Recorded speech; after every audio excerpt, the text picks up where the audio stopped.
Thank you very much. Before I get started, I just have a small note for this upcoming speakers and moderators.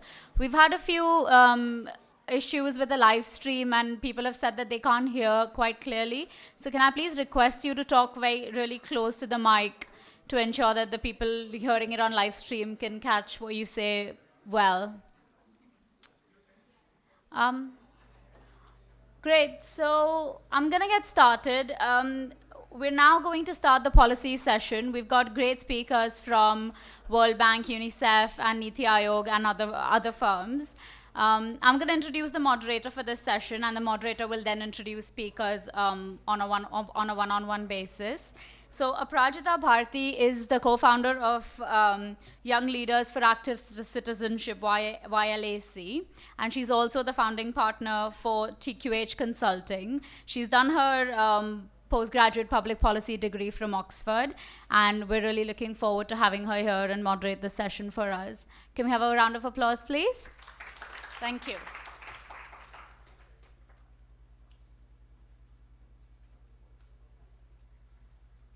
Hi everyone. We have an illustrious list of panelists for this session, so I'm really excited for this. The session is called Behavioral Economics in Indian Policy. We have Mr. Alok Kumar, who is the advisor at Niti Aayog, Mr. Pavan Manidhi, who's the director for Center for Social and Behavioral Change at Ashoka University. We have Ms. Shagun Sabharwal, who's the associate director, Policy and Training, JPAL, South Asia. Mr. Sid Shrestha, Chief of Communications for Development at UNICEF India. Ms. Anna, who's actually going to join us from the video conference. She is actually a senior social scientist at Embed at the World Bank.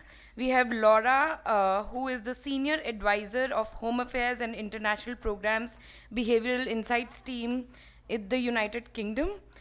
And before we start the panel discussion, we will actually have time for each panelist to come and present the kind of work that they have been doing, a similar format that we followed in the last session. And we'd like to start with Mr. Alok Kumar. If he can come and begin with the kind of work that Niti Aayog is doing. He's the advisor for social sector, which includes health, education, and gender, right? So, sir, if you could come here and start.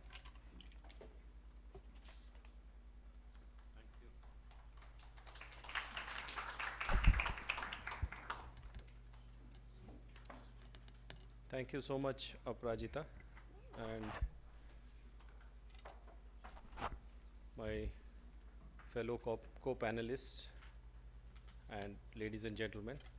Thank you for having me here on a Saturday afternoon. I can't thank you enough for doing that to us. But having said that, let me try and summarize in 10 minutes? Yes. 10 minutes? Okay.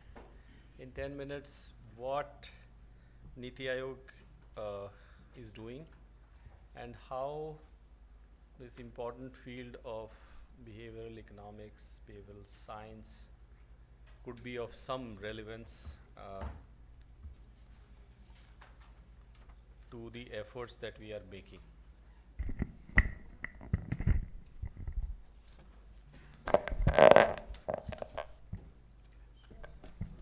Am I not audible? Is it okay? All right.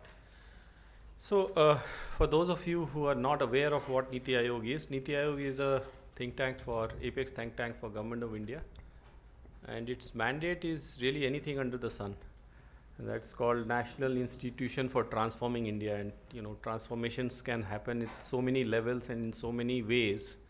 So, practically anything under the sun is your mandate, and to top that, if that were not bad enough, you don't have any money. So it is supposed to work on the power of ideas. Now, for those who deal with the power of ideas without money would know how difficult it is to even start thinking of doing anything about it. But the Prime Minister expects this organization to, really work at the cutting edges and try and do things in a different way to achieve. So there is a business as usual growth or business as usual changes which are happening in the society, and you look at education, health, economy, poverty, everywhere, sanitation, drinking water, there is generally an improvement in the quality of life of people. But he really wants a much more accelerated action. And he says that the business as usual, I mean, people's aspiration are rising much faster than government's ability to deliver those changes. And therefore, he is really, expecting us to perform. And the question that I want to put to all of you here is, how can this particular science of behavioral economics help us deliver our programs, schemes, or changes in the sector better? So that really is the broad context which I thought I should start with. The second point I wanted to make was that governments in India, at least at the apex level and also at the state government level, have been pretty okay in terms of designing supply side interventions. So if you take out any one of our schemes, go through the guidelines which accompany those schemes, the amount of debate and the amount of thinking which goes in terms of crafting those documents, you would find that it would be on par with many of the best organizations across the world. And I have occasion to draft many of those, or at least work on the drafts of many of those documents. And the level of debate is really of a very, very high order.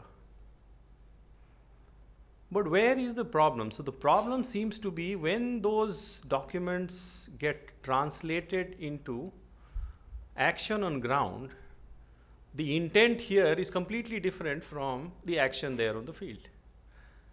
Because while designing the policy documents, we keep people like us in this room in mind, whereas the implementation takes place by a level of workforce whose capacities, really speaking, are not, so they have different capacities. I'm not at all saying that, so we have a different set of capacities. Their capacities to relate with people on the ground may be probably better than any one of us sitting here. But when we ask them to translate those bulky documents into practical action on ground, and also for the fact that people like us tend to think that, this document should just be perfect. So everything should be included, nothing should be left out. And in management, they say that if you try to do everything, you end up doing nothing. So that seems to be a large problem of how do you translate the policy intent, the guidelines onto action in ground. And that is one element of body of work that needs to be done, which is not as adequately focused, is what I call as the implementation research.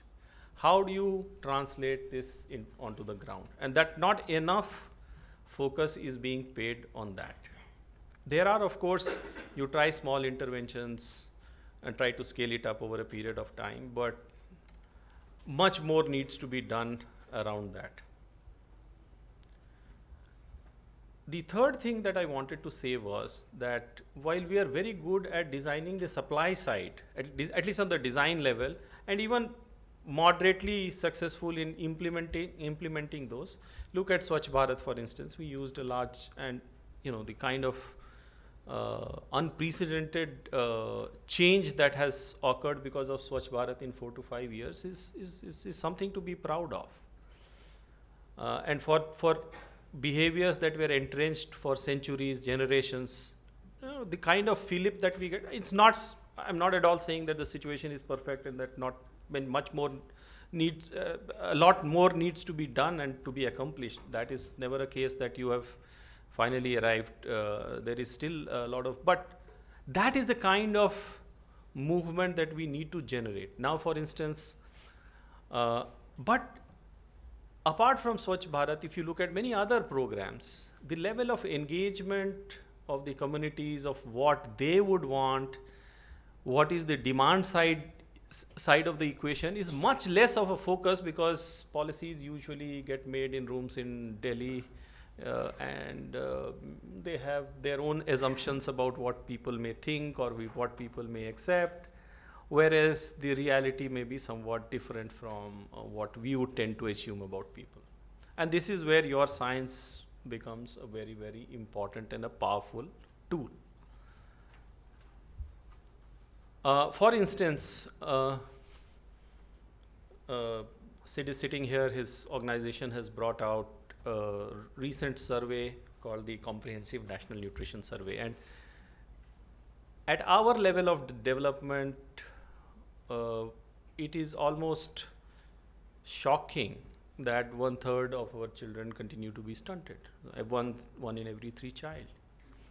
It's not, and simultaneously we have our granaries full. We don't know how to dispose of that wheat and rice stock that we have seemed to have accumulated. And the fact is that only 6% or 6.4% of the children at the right age group between 6 and 24 months receive adequate nutrition. Now, if you come back and tell me that 93 or 94% of the Indians don't have the means to feed their children, I would not believe you. Nobody would believe this. But there is something which is happening in those periods because of ingrained cultural practices that perhaps we don't realize the importance of. And this is not something which is, has happened today. If you look at your NFHS data in 2015-16, 2005-6, 2095, or whatever, every 10 years we have this survey and we come out roughly similar figures, a little bit plus, a little bit minus. Now, can we do something to change this?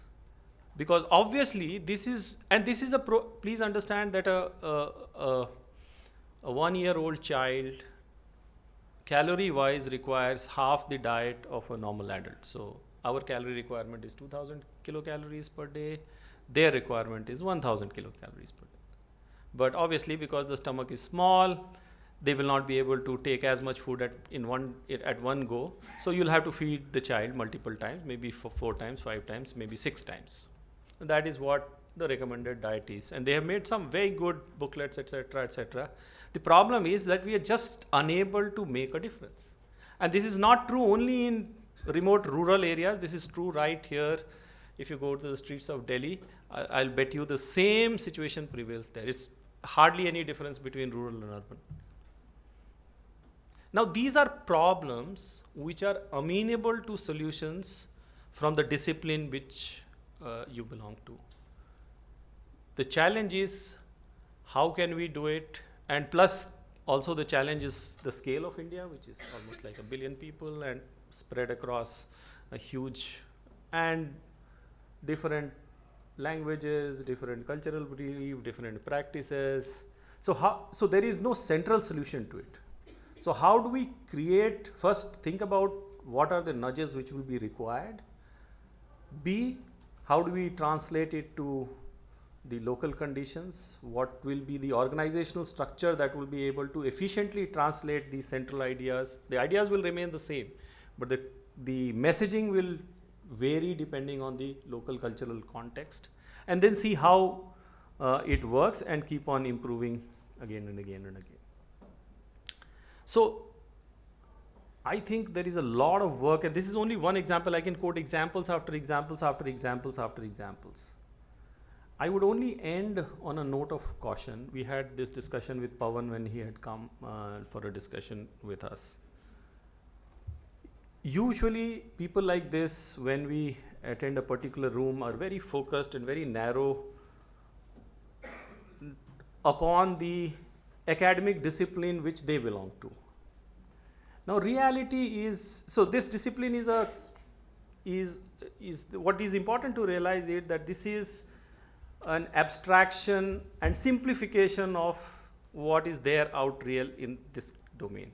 So the government would not want to get caught into this narrow trap of getting the old man and the elephant, somebody handing getting the trunk, somebody holding the leg and somebody holding the ear. That is not what we want. So we want things that work quickly, effectively, and can be demonstrated, but in conjunction with a lot of other things. Because in my mind there is no real a case cannot be made out that only this and not others. So we need to see how we can collaborate with other disciplines, other ways of working. And if we realize, and if we are in a sense we are realistic and humble about the ability of this discipline to make transformative changes, then I think there is a real case for the government to work with all of you. And I look forward to hearing from you what your ideas are. And I mean, there is no dearth of problems to be solved. I mean, that I can guarantee you. If you come and sit down with me for half an hour, I can. So you'll have no dearth of problems to solve. The question is how quickly we apply ourselves, give solutions, and work in a manner which will be collaborative, which would look at the demand side of the equation, which would look at the supply side of equation, which would look at the capacities of the governance units to deliver those interventions. Well, otherwise we can design the best thought out intervention, but the impact that we desire to create may not be there. So with those few words, I think I have, Yes, I think. is this within the time limit? So I will be available for more questions as and when they arise. Thank you so much. Thank you so much.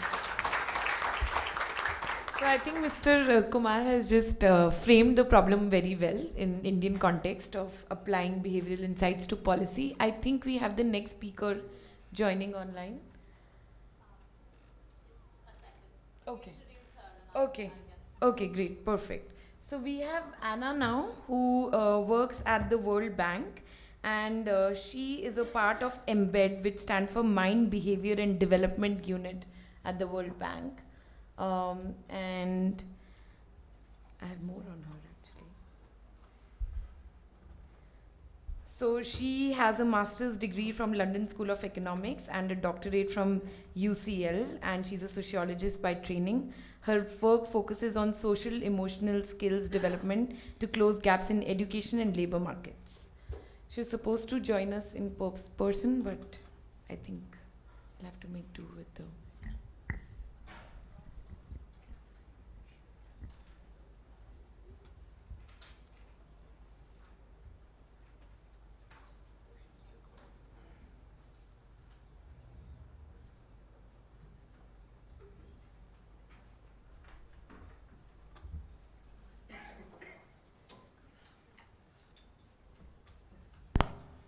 Meanwhile, while this is corrected, another thing which, one of the things that we are doing, working is the aspirational districts programs, which essentially are the bottom 20% of the districts in terms of social indicators, and we are trying to see how we can accelerate the change. That's also a part of our SDG commitments. And one of the things that we are scared about is if you create a demand side awareness and the supply side response doesn't come, that mismatch is really, it's almost on the verge of, disappointing a lot of people. So we have to be careful while we design our alternatives to see that these two proceed apace.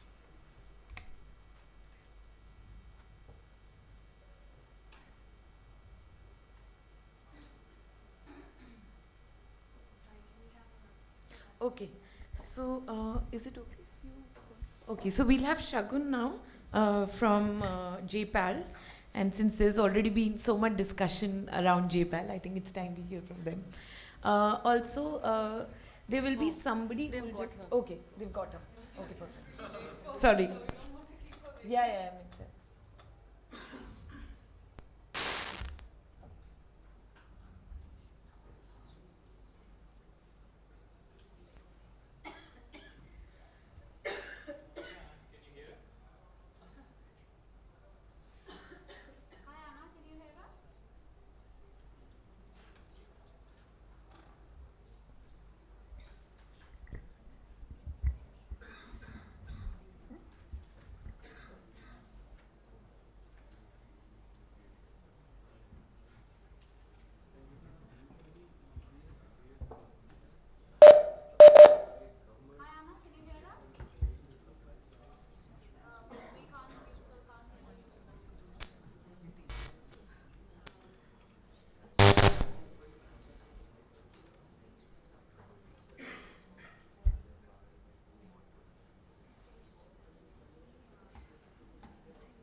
Can we have Shagun's slides? Yeah. Okay, perfect. So we have Shagun back again. Sorry.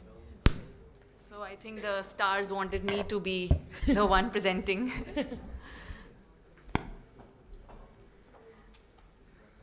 Is there a clicker? Or that doesn't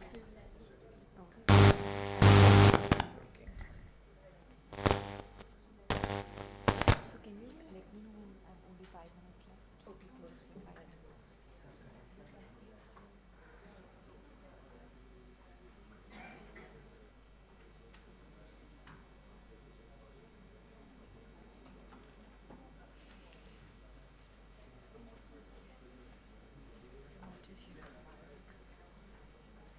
The remote is here for you.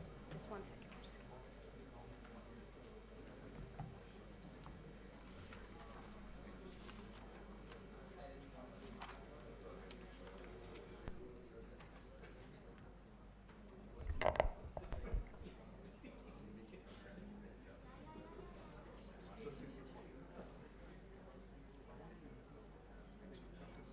God, their batteries also low.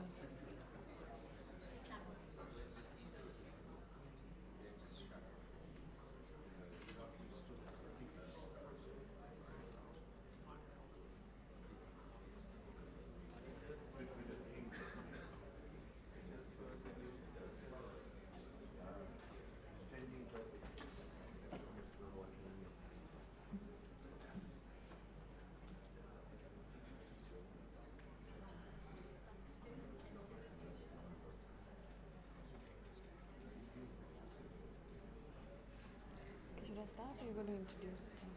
Okay. Okay, hi everyone. So we are going to start now.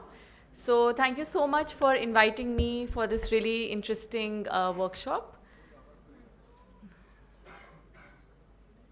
So before I begin, I just want to say that the discussion in the morning was really interesting. And I think for me, why I also really relate to this field is because I did my master's in psychology. And a lot of the concepts that we read about in social psychology and cognitive psychology are now being sort of touted as sort of the answers to a lot of the questions that people grappled with. So what I would do is I just wanted to also introduce a little bit, say a little bit about myself. So I have a PhD in public health from Harvard University. I'm also a researcher in the sense that I am doing some research work with some of our affiliated researchers at JPAL. But my primary job is to work very, very closely with policymakers and governments to really take to them the kind of evidence and the kind of research that's being produced in academics and sort of to act as a bridge to say the people who have the power to make decisions should actually also know about this field of work that's happening, because usually the two don't talk to each other. So I'm just bringing a lot of different perspectives in my presentation today.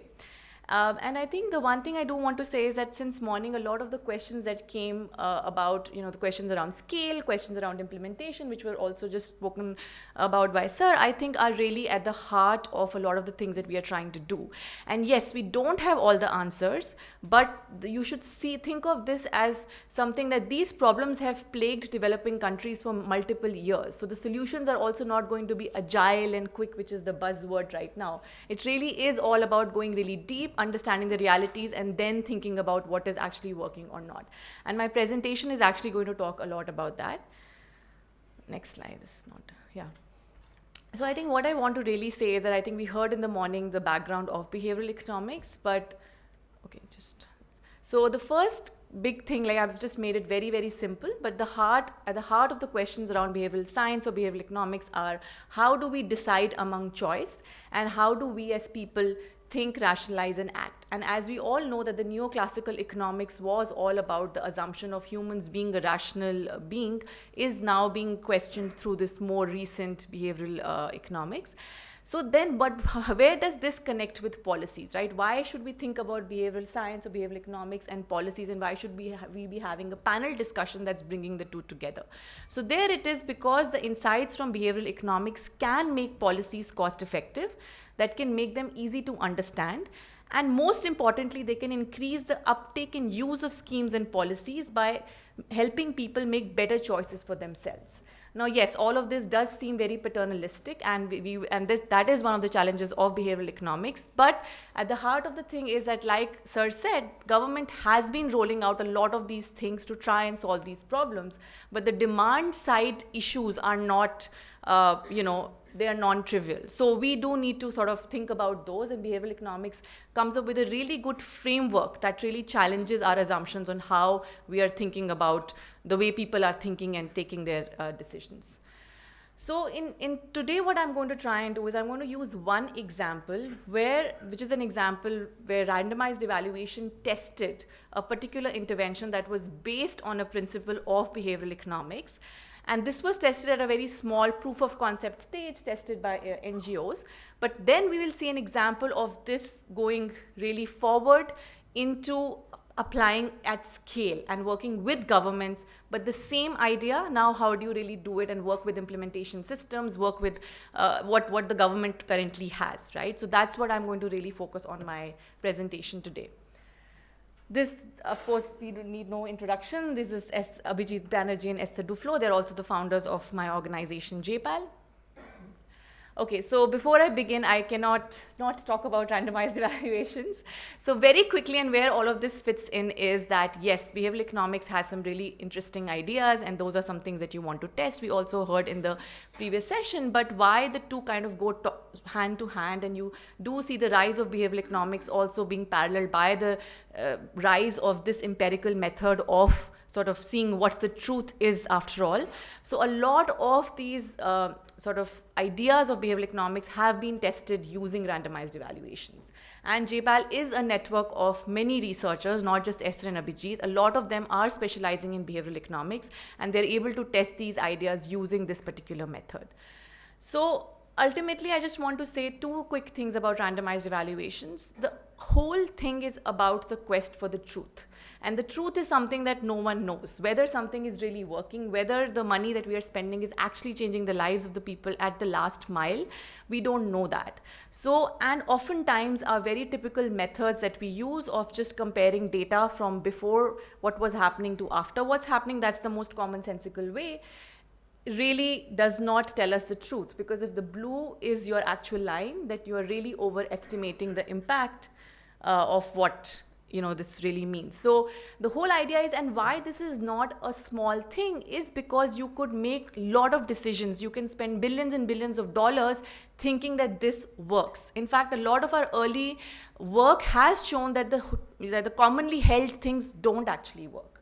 And so a lot is about what is not working on the ground. So similarly, in this particular graph, you could actually think that your program does not work, but the counterfactual is telling me that if the program had not been there, you would have been worse off. So the impact is actually positive.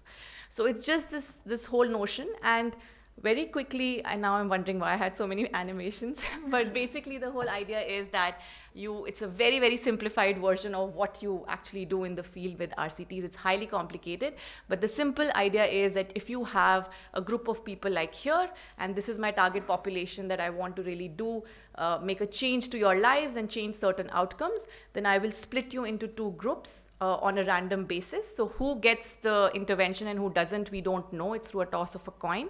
And with a large enough sample, on average, you will expect the two groups to be very similar, but the only difference that you see between them ends up being the impact of your program. So this is like, in 1 minute, I've tried to explain everything. Exactly, all of that. So no, actually here you don't need parallel trends. You don't need parallel trends, sorry. You don't need parallel trends with RCTs. That's with the diff and diff method. Yeah, so if your randomization is exactly. So okay, so let's move forward. Okay, so now I'm going to jump right into this example, which is about boosting demand for immunization. And today I actually understood the word boosting actually comes from long-term nudges sort of idea. So that's really good. So, okay, taking a step back, the problem which, like Sir said, there's no dearth of problems. This is a problem of the fact that worldwide 7,000 children die every day. Why should we really care about this? Is because some of these deaths are highly preventable, and we do have a very, very cost-effective way of preventing these deaths, which is called vaccines, which is called immunization. And despite the fact that India has progressed economically and we have had some really amazing growth, we continue to face this problem of low immunization rates, where people do get their children vaccinated, but they don't finish the entire course that you need from the time the child is 0 months to 24 months. So now I'm going to take you really back in time, where we first had this study, which was this, the problem was that there is unreliable supply. So like sir talked about the fact that yes, the supply is often problematic. So even though the government had built this infrastructure, there were primary health centers, nurses weren't showing up, there was high absenteeism. Next slide. And then there's also the problem that there could be lack of parental demand. So yes, how do we know that even if I do give vaccines, do people actually come and get their child vaccinated? So what are the mechanisms underlying these problems, right? And it's typical supply and demand side. But here in the demand side, actually there is this idea that in behavioral economics also was talked about, which is that of present bias. So the whole idea is that it's not that parents don't have something against vaccines. And how do you know that? Your data shows that if they had something against vaccines, you wouldn't see a high spike in children getting vaccinated for the first 2 doses. So that really like tapers off. And so what we want to now do is design an implementation that can offset this present bias, right? So very simply, this was done in Rajasthan. This was implemented by an NGO called Seva Mandir. And what they did was they did both things. So they had mobile, so they ensured supply. So there were mobile vans who were going to these villages literally to make sure that the child gets vaccinated. At the same time, they gave 1 bag of lentil or dal every time a parent would come to get the child vaccinated. And when you finish your entire course, you were given a steel thali. So these are not some major incentives. These are very small incentives, but they're just increasing this. It's just like something to offset your present bias, right? Now, this is a randomized evaluation which was done back in the day, a very simple design. And what we really find is that actually you do find that the camps and incentives hamlets actually worked the most, right? So they were the most effective in getting, and this is also very cost effective because you're already investing in setting up those supply. So the footfall that you're getting actually increases your numbers in terms of the cost effectiveness. Now let's move this forward, right? Now let's come to the present time. So this happened, a lot of people said, well, this is great, but this was implemented by an NGO. How do you know this is going to work with governments? How do governments really do this? So then we decided to partner with the Department of Health, the National Health Mission Department in Haryana. But there were some questions which all of you have actually talked about in the morning, which is around, this was implemented by an NGO. It was a tribal area with very low immunization rates. Will this work if you transplant this into a government setup, right? And in the morning, one of the questions was that we just take some solution and copy paste it and tell the government, here, go. But that's not what we do. We are not consultants, so our job is not to just, and that doesn't mean, I'm not saying anything against that field, but yes, it's not about just a copy paste to something that we know works, but actually working with the systems and then again testing. So now if you were to just break down the black box of what is it that the intervention is actually doing, and this is really critical to thinking about the context. So what you're actually doing is you're giving these small incentives for immunization program. Parents who want to immunize the child, they want to immunize the children, but few complete the course. So we have data from this. You can see your NFHS data. You can also see the state HMIS data. But then, can you just do the entire animation? And then parents can access clinics and providers are present. So these are assumptions that you need for this to be in place. So you need to have a good supply side. Without a supply side, your demand, just exactly like what sir said, but you can you can check for these local conditions. Are the local conditions there or not? You just need some secondary data to get to this. The ones in blue are your general behavior. So there was a question in the morning about general behaviors versus context, right? So here you see it is an interplay between the two. The blue is what we think are general behaviors that transcend context, that humans do procrastinate. Small incentives can relieve procrastination or present bias. And how do I know this? Because there's massive literature that shows that this actually holds true. And then the last are the local implementation, which sir talked about. Now, if I have incentives, can the governments actually deliver these incentives or not, right? All of these have to happen before you can actually come and see a change in your outcomes.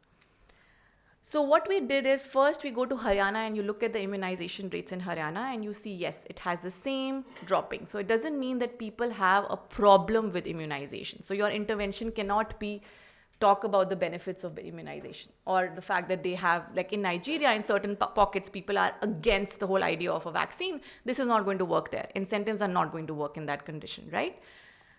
So what basically we did in this particular program, that there were 3 interventions here. So there was the idea of incentives, but there was also this idea of communication strategy, which also included another thing that has come from the field of social networks research, which shows that there are people in villages who are sort of very influential because they, like you, we asked this question, who in your village, if you had a fair, do you know will get the most people to come for that fair, right? So if you target those people and give them reminders to tell their friends to take the child for immunization, then will that really work? We are calling this the ambassador arm. Okay.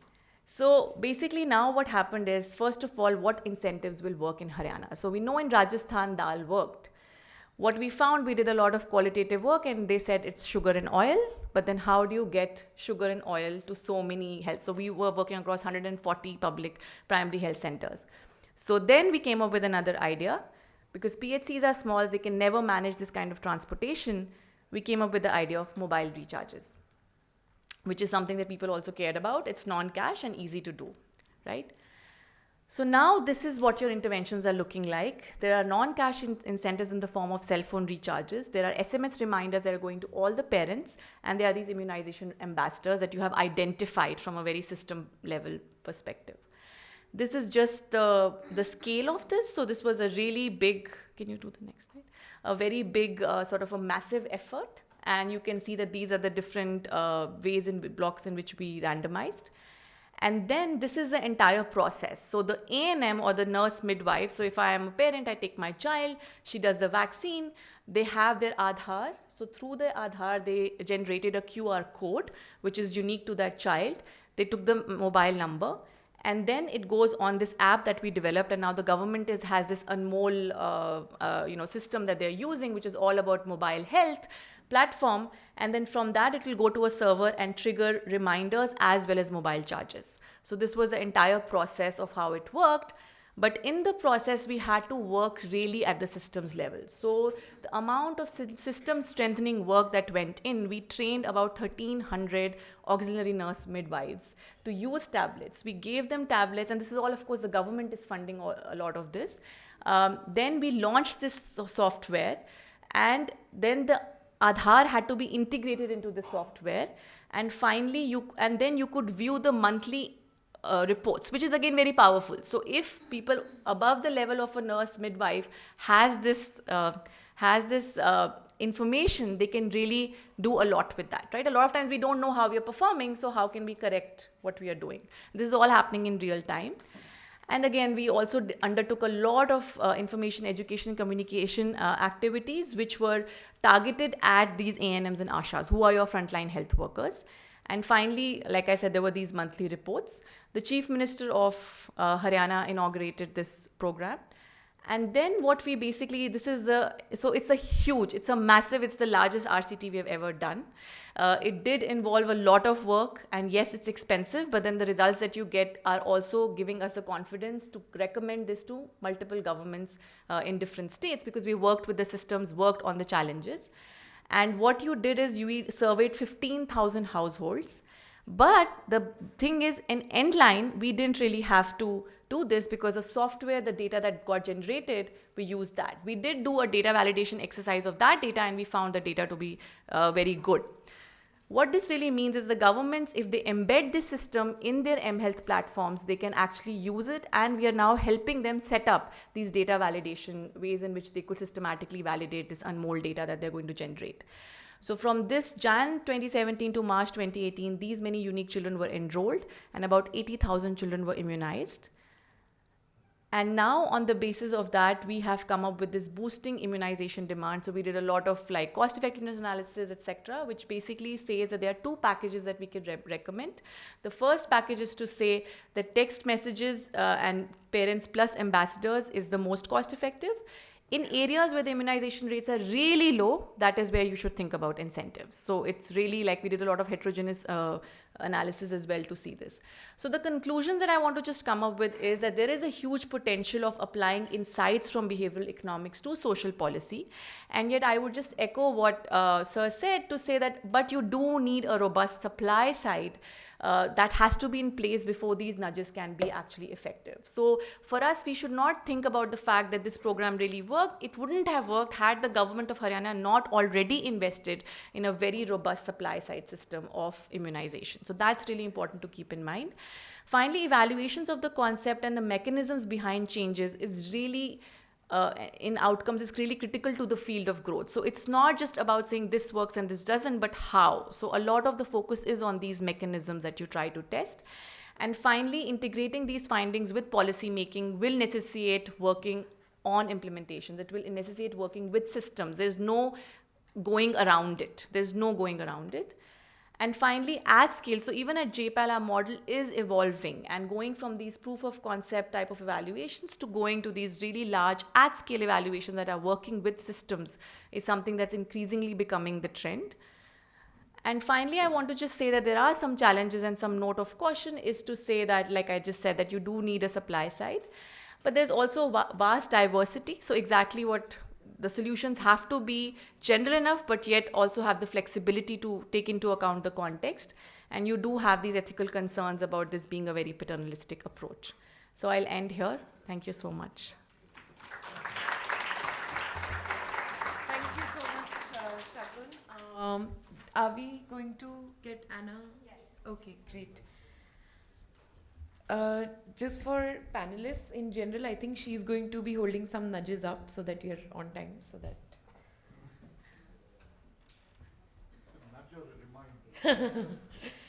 Yes.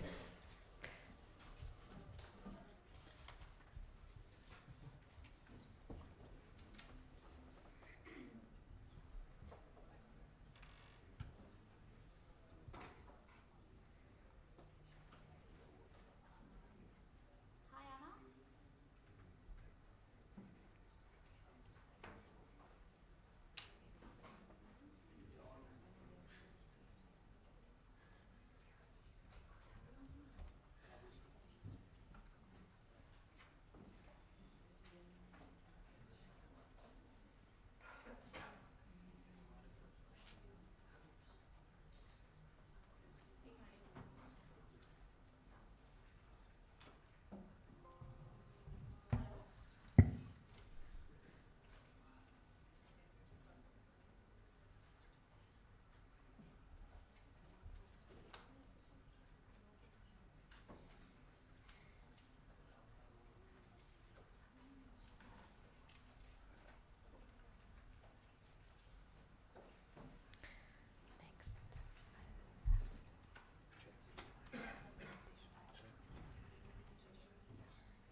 Okay. Sorry, I think the system is still glitching, so we can move on to the next speaker who's sitting right beside me. He's Siddhartha Shrestha, and he's the Chief Communication for Development at UNICEF India. And he has an MBA from Kathmandu University and Dynamic Leadership from Harvard University and INSEAD Business School. He just told me that he runs 150, there are 150 UNICEF That was a programs. joke. Okay. Well, I wouldn't be surprised if it wasn't. Hi, good afternoon. I might change a little bit on the slides, hearing some of the speakers here, and I do work a lot with. We work a lot with Niti Aayog, and in particular, Alok ji also. So I have a few slides. I had some examples, but maybe I'm going to mix and match based on what is also going to be discussed, depending on the time. Can you go on to that?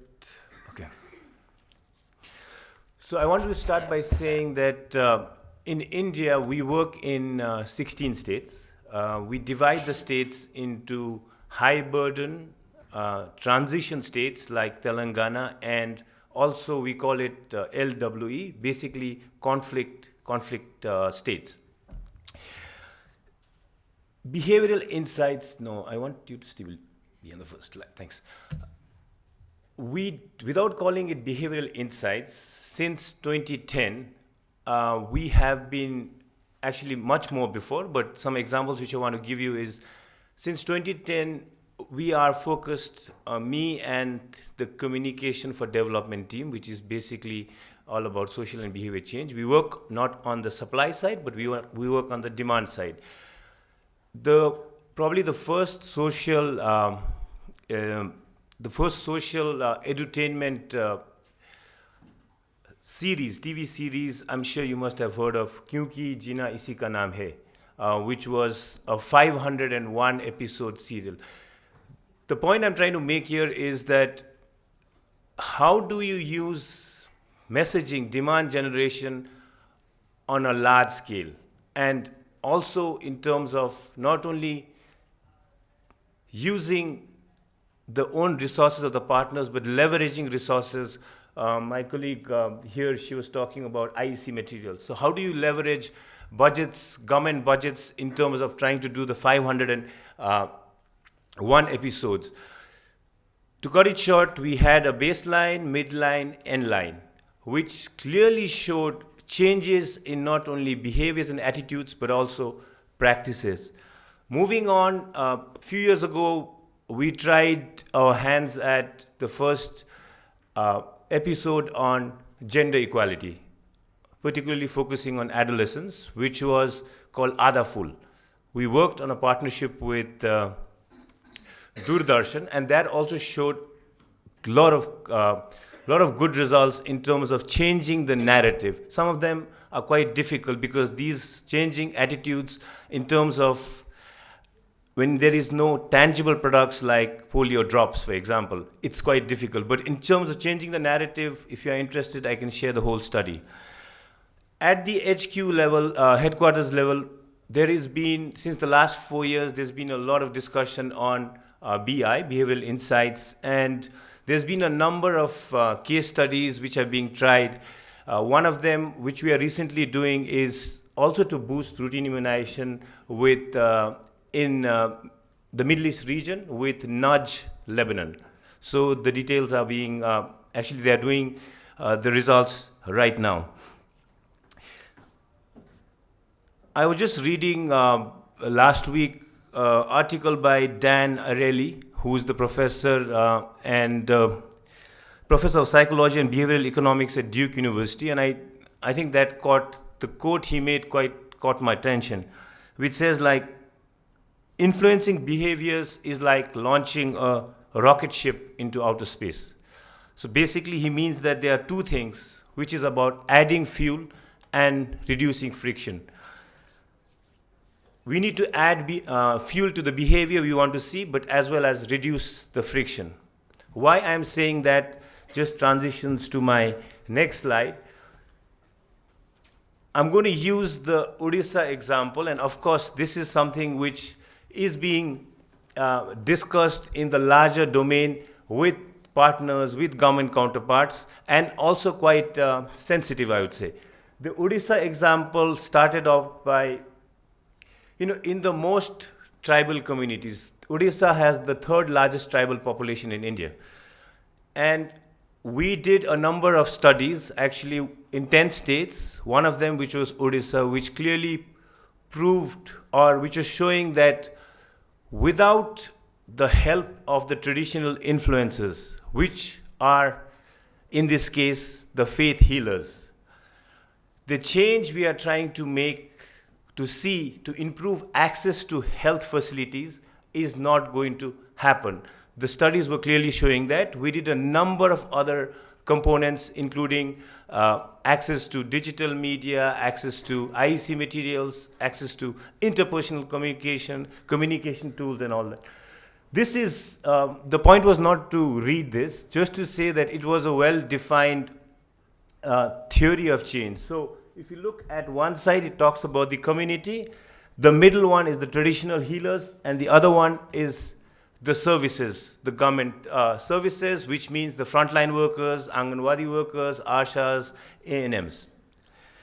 Here, the research as well as the 10-state research, on top of that, another research, we did a number of studies together with different partners, which was showing that if you want to increase access or increase, inpatient access to health facilities, you do need to use alternative sources of platforms. The alternate platforms was clearly proving to be the faith healers, the traditional healers in the society, but with a caveat. They are not doctors.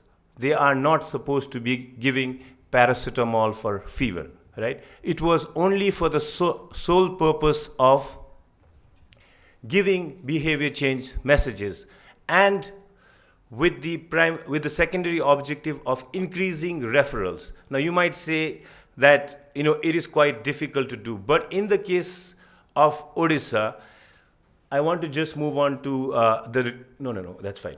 Move on to the results, which showed that after training about 1,000 traditional faith healers, orientation, I would not say training, there was definitely a spike in access to health facilities.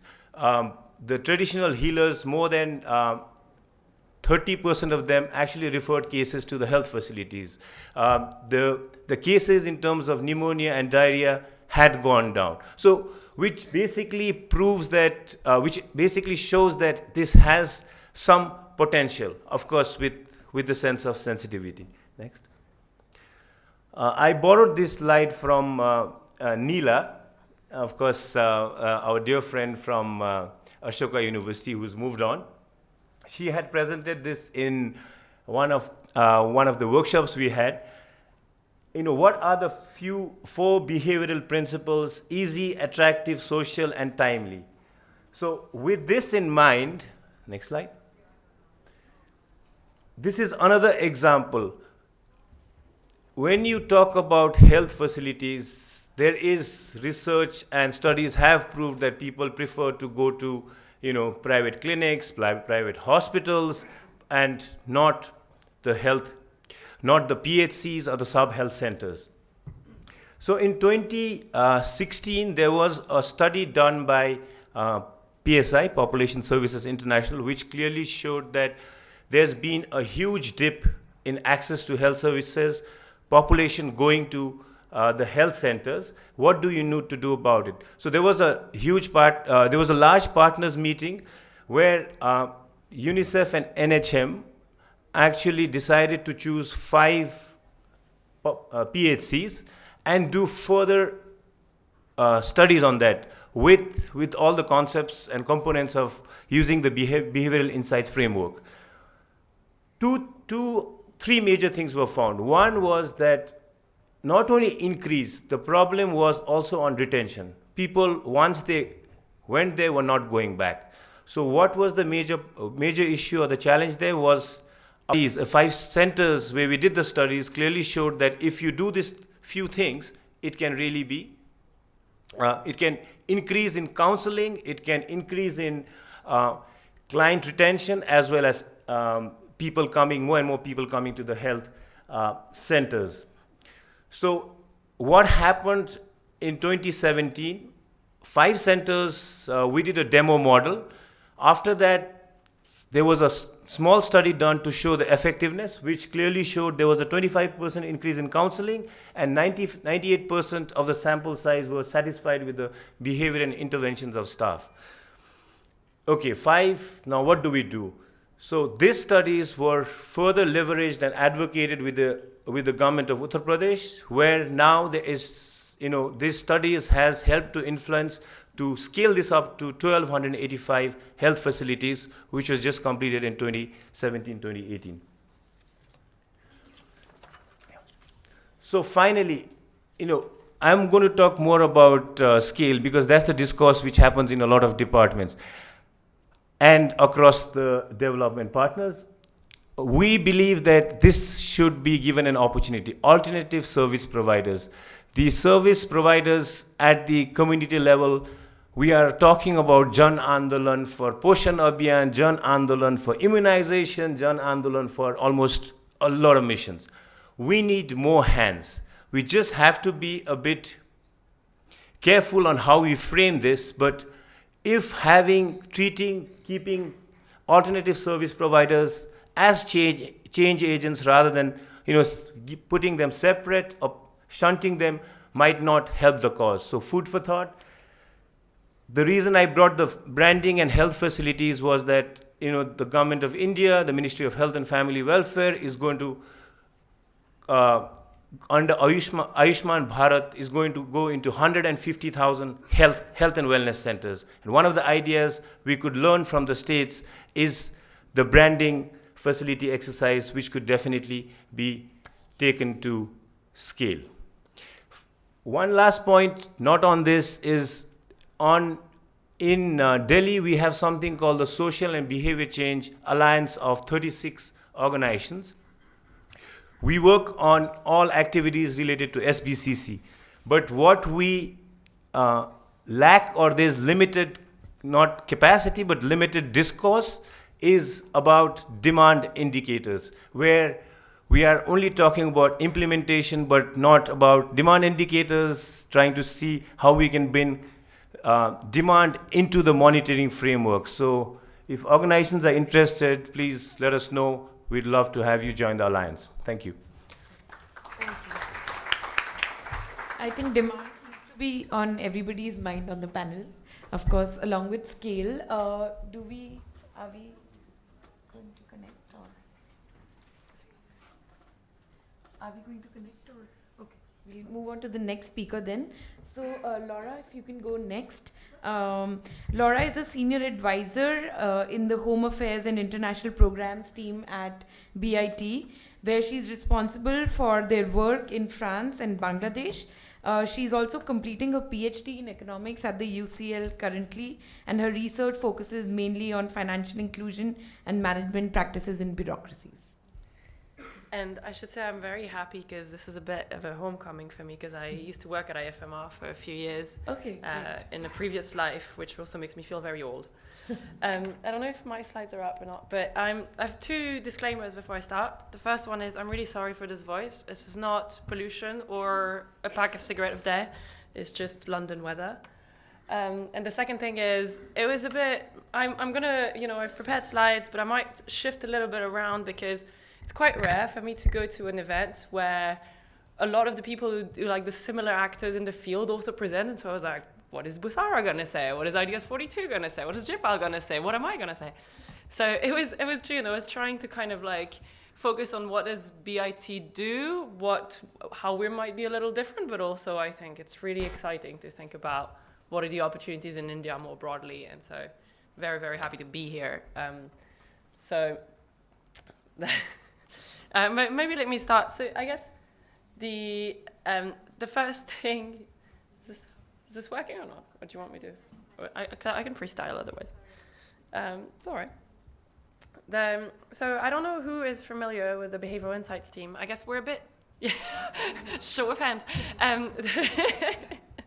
So VIT is a bit of a unique organization in the sense that we were born within government in 2010, back in the cabinet of the Prime Minister in the British government, and following the publication. And the way it happened was really being in the right place at the right time kind of moment where.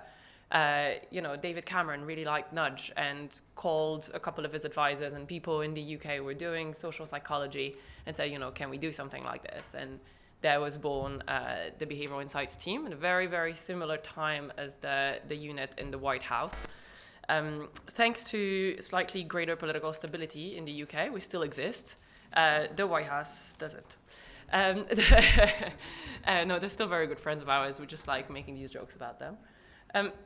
So we're now an independent organization. We came out of government in 2014.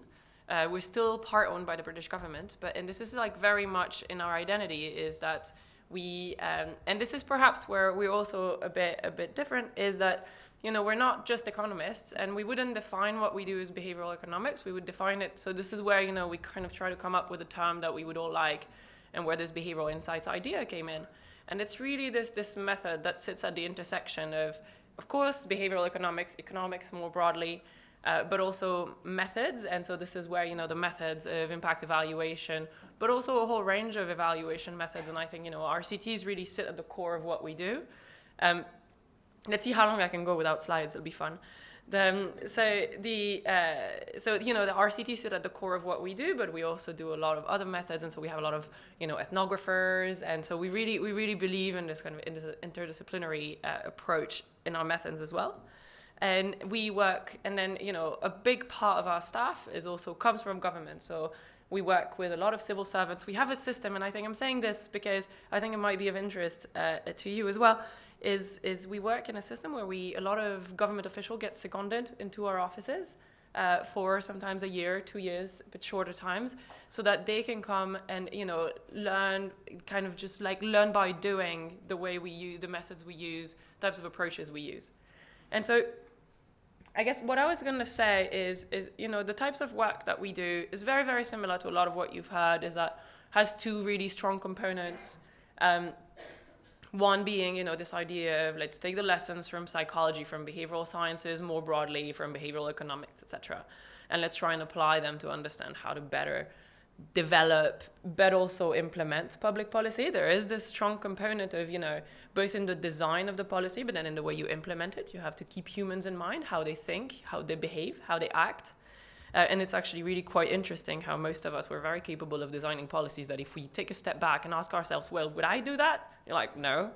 And so, kind of like starting there.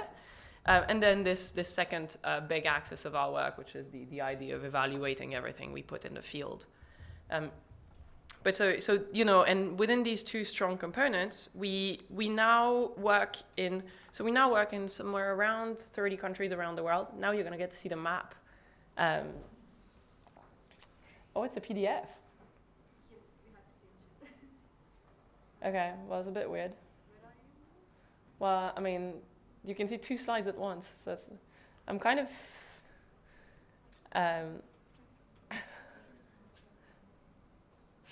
well, I mean, I'm kind of here. Can you go back a couple slides? That's number 10. No, that I've said. I just wanted to make a small disclaimer. So East came from us. But go back to the timeline. So because it goes to what I was trying to say right now. So, we're now working with somewhere around 30 governments around the world. We have now 6 offices, soon 7. But we work around these two kind of strategies. We have on one hand our work, which is more the cutting edge work, where we work on things that are strong issues that have been maybe under researched, or where we think that working with our academic partners, also our in-house researchers, so things like corruption, gender-based violence, like really difficult subjects where we think that behavioral insights together with a lot of other methods can bring solutions. So that's one strand of our work. And the other strand is really this idea of, we believe that actually the methods, just in the way it makes you think about the way you design and you implement policy, can bring a lot to the way governments run, but also organizations run. And so we have this big strand of our work, which is more around capacity building and trying to kind of really embed the method. I feel bad that I'm using now Anna's terms, but to embed the methods within governments, within organizations. And so this is what EAST was for, actually. So it's like, EAST is this is where we develop these types of toolkits, these types of frameworks. EAST was published as a way where we were thinking, there are all these lessons, all these things that we see around, like how to, all these lessons around what type of incentives to use, what type of messenger to use, all these things that you've been hearing from the different speakers, so an influential messenger, that's messenger effect. And then can we frame incentives in a way that we know that people care actually about stuff more than they care about the actual money? So all these lessons, how can we put them in the hands of the people who are designing policies and programs? And in a way that's simple enough to use. And so this is where we took from years and years and years of marketing research and started making acronyms. And that's EAST. And so EAST, which was a simplification of Mindspace. And there are lots of these frameworks, and they're extremely useful. But so that's another strand of our work. If we go to the map, I guess, the way we take the next step, the map doesn't show it. It's fine. It's a map. It's the world. A lot of it. And some of it is blue, where we have offices. Some of it is black, where we work. But I think, interestingly, the way we've been working also a lot in low and middle income countries has been with this idea of doing longer-term engagement with government partners. Because, as you say, very often the type of projects that you read in the literature, you're like, okay, great. So they did a nudge and they got people to pay their taxes for, maybe a year, maybe it lasts, maybe it has a survival, beyond the only nudge. But that one thing, has it actually changed the way government is making policy? Has it actually have long-term effects more around the way government runs?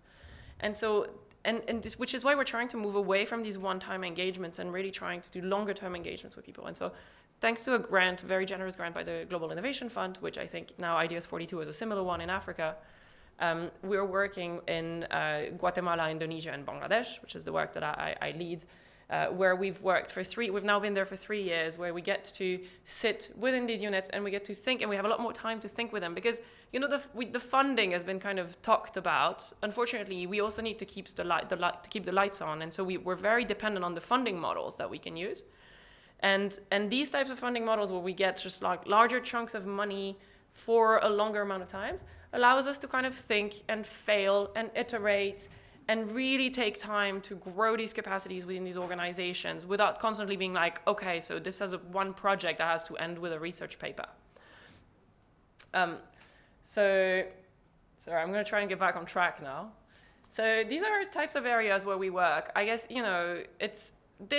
the idea for me is, where does behavioral insights work? It works where you want humans to do something, which is a lot of places. And so as I was saying, we work on things like energy efficiency, corruption, education, productivity, healthy behaviors, etc. All these examples you see. But to the point of the demand versus supply side, I think we would also say very, very strongly that there are humans on both sides of that problem. There are humans on the demand side, there are humans on the supply side. And we believe, very strongly that behavioral insights have things to say about the way bureaucracies are managed. And it's not just us, right? There's a big strand of research around how do you incentivize civil servants, how do you train civil servants, how do you recruit civil servants, and which is so we've called this behavioral government, but it doesn't matter the name. I hate that name as well. It's really more about kind of just thinking about applying these methods that we believe in to yourselves as well. And I think in particular, in a place like India, where the sheer size of the bureaucracy is, mind-blowing. The number of people it involves, I don't know, you probably have the number in mind, but for all these people to be motivated, well-trained, do their job well on a daily basis is how you actually do this long-term and do this on a sustained basis. I was going to give you a couple examples of things that we do. I guess I'll go really quickly. To give you kind of examples of typical projects that we do. And it started for us with tax compliance for a reason that was really simple, which is why we were quite confident it would work. And two, the British government had given us what's called a sunset clause. So basically, they gave us 2 years to prove that we could be a profitable investment for the government. And when you want to make money with behavioral insights, you go for taxes. So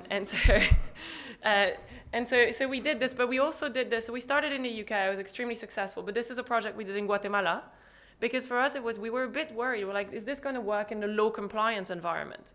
And so we modified the letters that the tax authorities were already sending. We just changed, so we introduced social norms messaging that everyone knows. So according to our records, about 64% of Guatemalans have paid their taxes on time.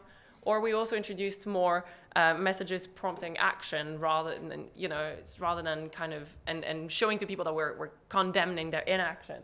And so it was previously, we've considered your failure to declare an oversight. However, if you don't declare now, we will consider an active choice. And we tested these things using RCTs, and it worked really well, except this graph is not how it's supposed to show. What happened with the slides?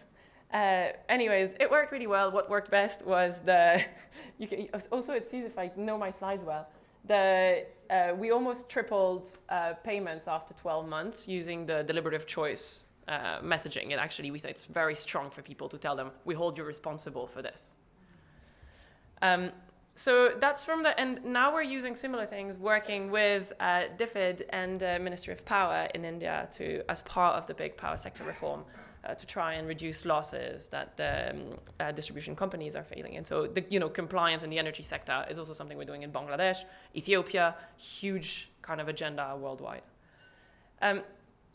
With a similar kind of idea around, and this is because I wanted to highlight that it's not just nudges. We've been saying, people still call us the nudge unit, but there are things that can be much, much more long-lasting, and it's about thinking about, like, do you do repeat nudges, or do you kind of completely change the way, by introducing psychology into the design of programs to make sure it responds to the way humans think.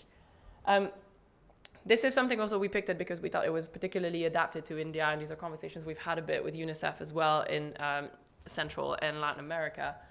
I don't know how familiar you are with the treatments for tuberculosis, but it's a very, very long treatment that involves you taking antibiotics every day for 6 to 12 months. And it so happens that after a couple of months, you actually feel better. Is that not true? And so you actually feel better, and a lot of people stop taking their drugs. Many countries in the world have implemented this directly observed treatment protocols, which means that every day you have to go to a clinic and a nurse actually watches you take your drugs. It's obviously costly for tons of reasons that you can imagine. It means that we're getting people to, not go to work in like places where there's a lot of traffic. You can imagine all this. Lots of people don't go. We tested in Moldova this idea of a video observed therapy. And so basically you Skype in with your nurse, you take your drug in front of the nurse, and that's it. And so we tested this, and so over the period, so this was a small pilot. We're now replicating it. This was only with 180 patients, but with the one with the video observed treatments, we observed about 100% increase in adherence that we could observe. So of course it's an imperfect measure, but these are the types of tools that sit at this kind of idea: how do you make repeat nudges, use technology to solve really, really big public health issues. I'll skip this one because I think, anyways, we're going to talk more about financial inclusion later in the afternoon, if I'm not wrong, from my reading of who's going to present. But this is just to say that, of course, financial inclusion is a huge, huge agenda in India, a huge agenda around the world. And one place where behavioral insights has been really, really active is around this idea. And it's, again, technology. A lot of the stuff you're seeing is about, SMS and then like those kind of cell phones. So what the place of technology in behavioral insights is not that we particularly think that, we're all paid by Google, but it's more that it allowed us to do two things that really, so basically being able to do behavioral insights projects very efficiently relies on the availability of two things: direct touch points to people and the availability to collect data. And mobile technology solves these types of issues for lots of reasons. And so this is why you see a lot of these SMS, video observed treatment types of things. I can talk more about this later if you guys want, but that's it.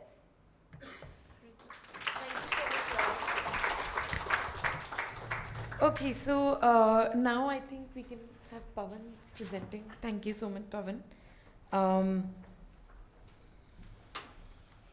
So Pawan is the director of Center for Social and Behavior Change at the Ashoka University. He was the former founding director of Center for Experimental Social Sciences at Nuffield Flame University. He's also held positions at IIM Bangalore, MIT, University of Michigan Law School, and Harvard Law School before that. Thank you very much. Yes. Thank you. Good afternoon, everyone. And at the very outset, I'd like to thank all the organizers for having done a fantastic job in bringing all these wonderful people together and who have generated truly enlightening discussion. Thanks in particular to Jafar and Pankti for doing this, and to Final Mile and other organizations.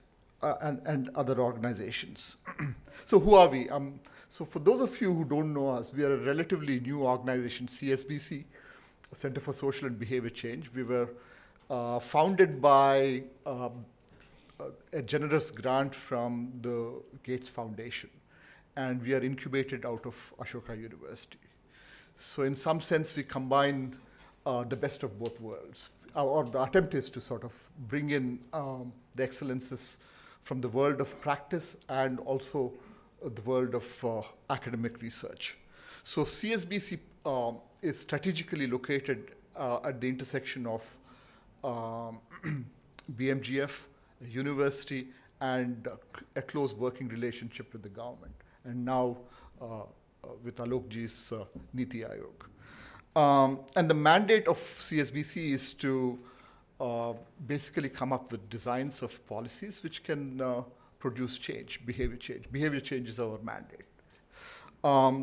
Among the notable projects that we are working on, we have this grant from Omidyar Network to study privacy, how to nudge people into making more informed choices. And implicated in this discussion about privacy is this whole business of consent, which I will shortly get to, which I think is very important for us to talk about.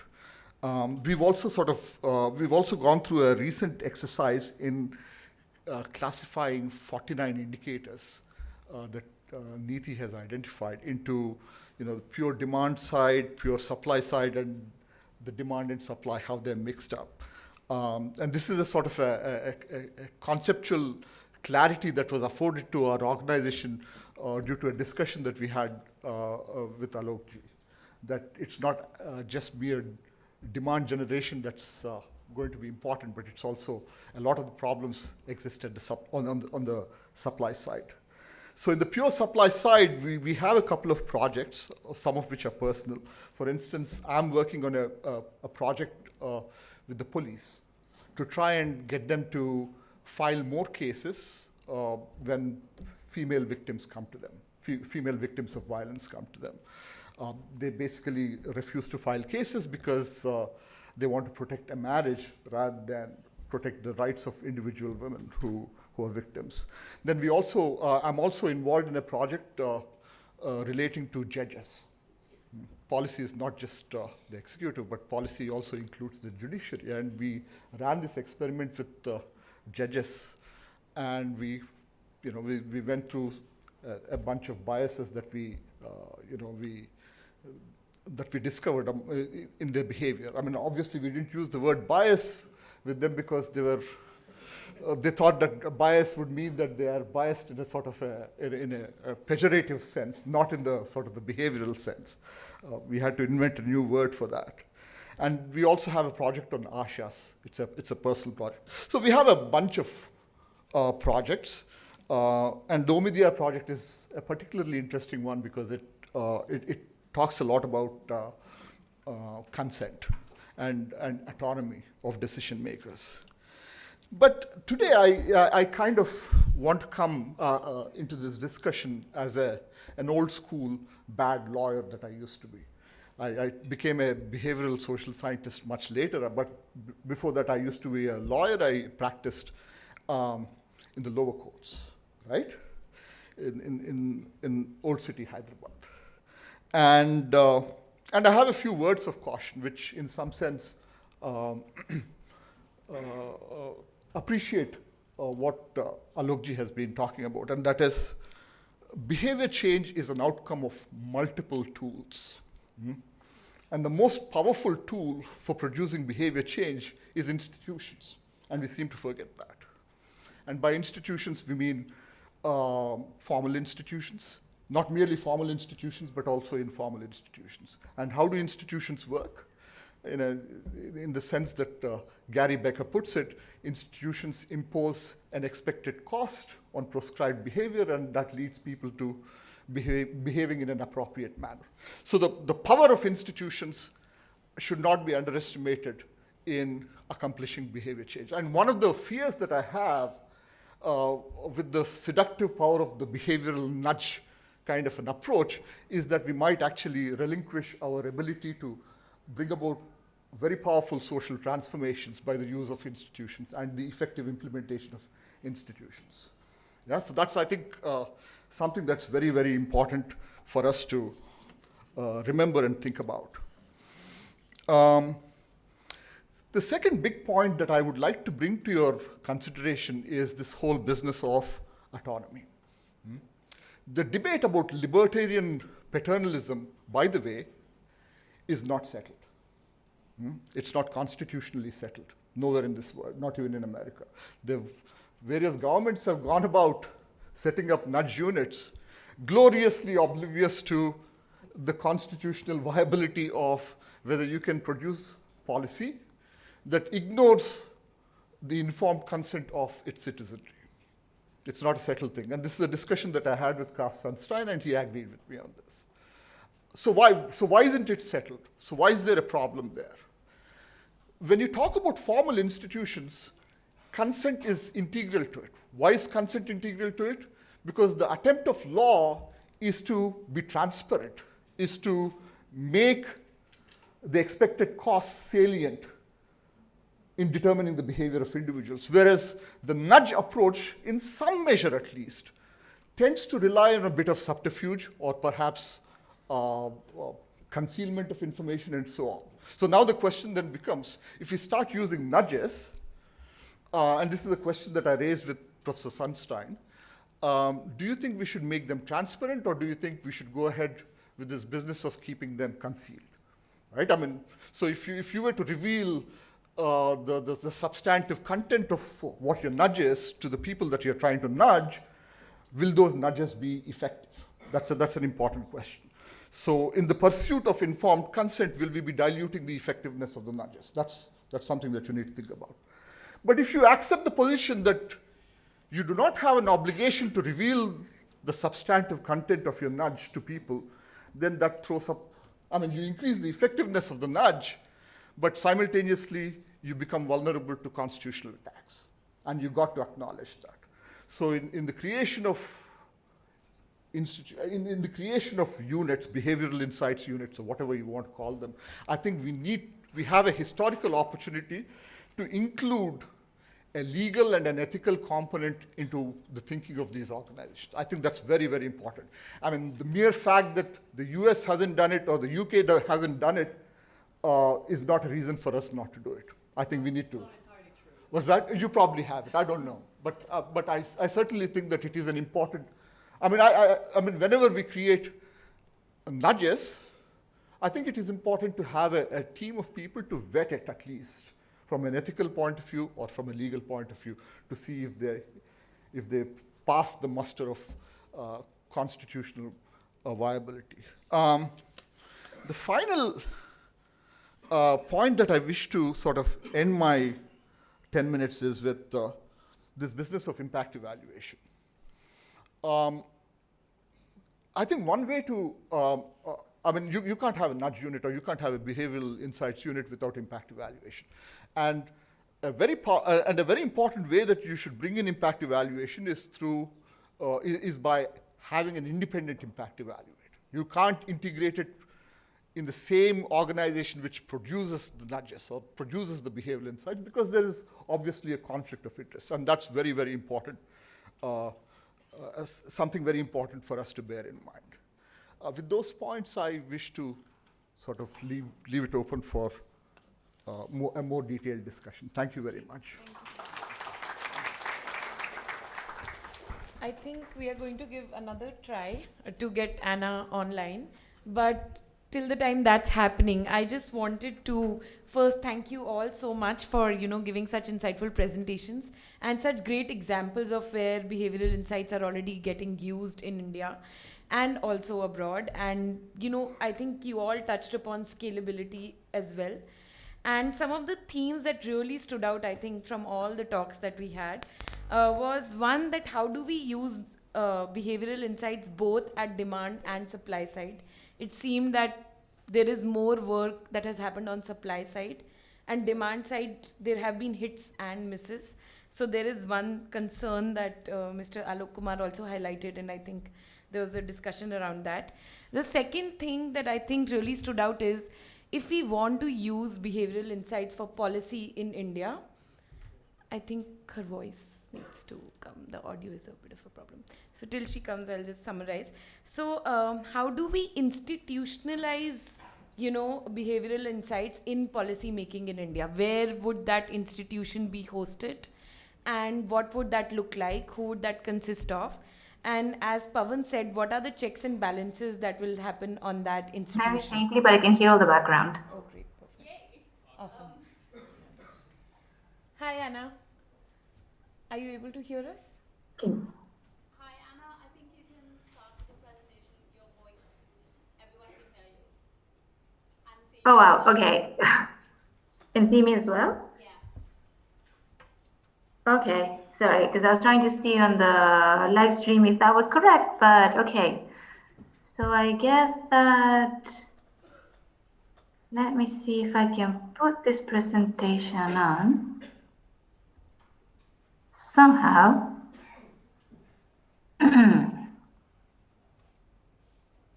Can you guys see this? No. See, this is technologies. Yeah.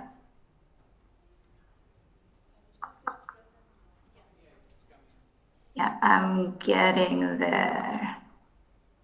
I'm not sure what you guys are seeing. No, you're still seeing my face. Sorry.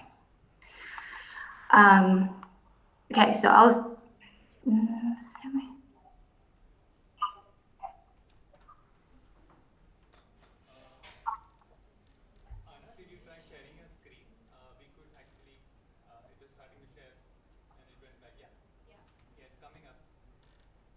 Okay, let's see if this miraculously comes up.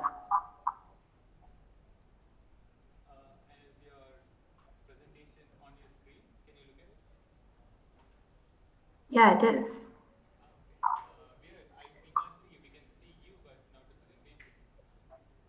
That's what I'm trying to see, and it says that it's sharing it. Oh, finally. You see it now or not? You do? Sorry, I just got out of it. So, what do you see now? Oh, perfect. Okay. Perfect. So, sorry everyone for all the glitches. As I said, my name is Ana Maria Munoz. I'm a senior social scientist with the World Bank. And I'll start with this, which in a way, I'll repeat some stuff that others have said. I hope not a lot. So yeah, just to start saying that behaviors and behavior science are all around us. So they're here right now. You're probably all super distracted with all the technology connections. You're thinking about coffee. If you have free Wi-Fi, you're thinking about free Wi-Fi. So basically your bandwidth is close to zero. And this happens in many workshops and meetings around the world, which means that where you go, so you have behaviors, and behavioral science applies to any aspect of your life. And if you didn't see it coming, basically it's everywhere, it's all around us.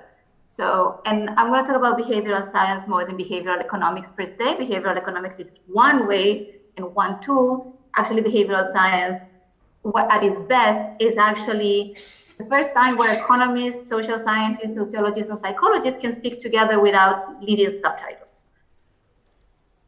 So a lot of this has to do from the World Bank point of view on how do we make decisions.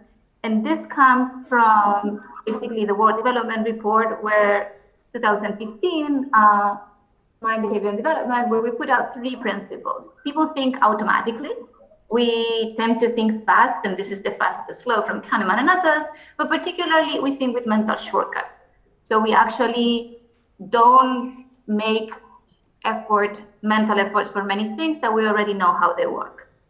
We also think socially. We don't think individually and independently of the context where we are. We cooperate, we actually trust others, and we rely on our social networks, and that means that we rely on the social norms that come with them. And we use a ton of mental models because basically we like stories. So we draw from society, from shared history and others in the way that we make decisions, which results in plenty of biases. We have preferences for gains over losses. We are framed in terms of the information that we choose, and we have a lot of defaults. So we tend to prefer what already is there versus what other choices are given to us. And there is plenty more, and you probably have seen this or other codex of all the cognitive biases. Point is, this idea that we're fighting our rational self with our non-rational self, it's, at least for us, a little bit misleading. What we have is basically plenty of things happening at the same time in our brains. So why do we care about behavioral science for policymaking? Well, because if we think of individuals, and this applies to policymakers or beneficiaries, as completely rational self that are deliberative, that they're selfish, and that they're very objective in the way they perceive the world, we'll think of policies one way. If we think of people as being framed by culture, norm, society, thinking automatically and using mental models, then our standard policy tools, which are let's give people information, let's give people incentives, let's inform them about prices or change prices for them to act, or let's generate laws, are actually a little bit outdated and need to be improved using behavioral policy tools such as defaults. This is a lot of the nudges stuff, role models, mindsets, and others. And in a way, we see these two as complementary, but also as talking to each other in the process. And it comes to, and it speaks to something that, I mean, all the other speakers have been sort of alluding to. It's not that one replaces the other. It's actually that one complements the other. And in many cases, actually, behavioral policy tools tell us that, for example, say on information, on getting people to do certain things or to act in a certain way. Let's see, on nutrition, it might be that we're giving people too much information or not the correct information on the type that we want to give. So policymaking in general can benefit from simplifying procedures, and this is simplifying procedures for the beneficiaries and for the frontline workers and for the bureaucrat that has to deal with all the data, improving the choice architecture, adjusting the type of information, sending reminders, using social networks to shape behavior, providing and exposing people to new ideas, invoking positive identities, and plenty more. Basically, there's plenty of tools here. And there is plenty of challenges. And I love this image that you should be seeing of a house, which basically this is an architect that won the equivalent to the Nobel Award in architecture for public housing. Basically, he did what we all should have done before, probably, which is look at how people who receive public housing, what do they do with the houses after a couple of years? And basically, they all grow their houses. So instead of letting people grow their houses organically as they felt, he actually framed them. He gave them half a house and say, hey, here's how you grow. You grow however, but here's the space.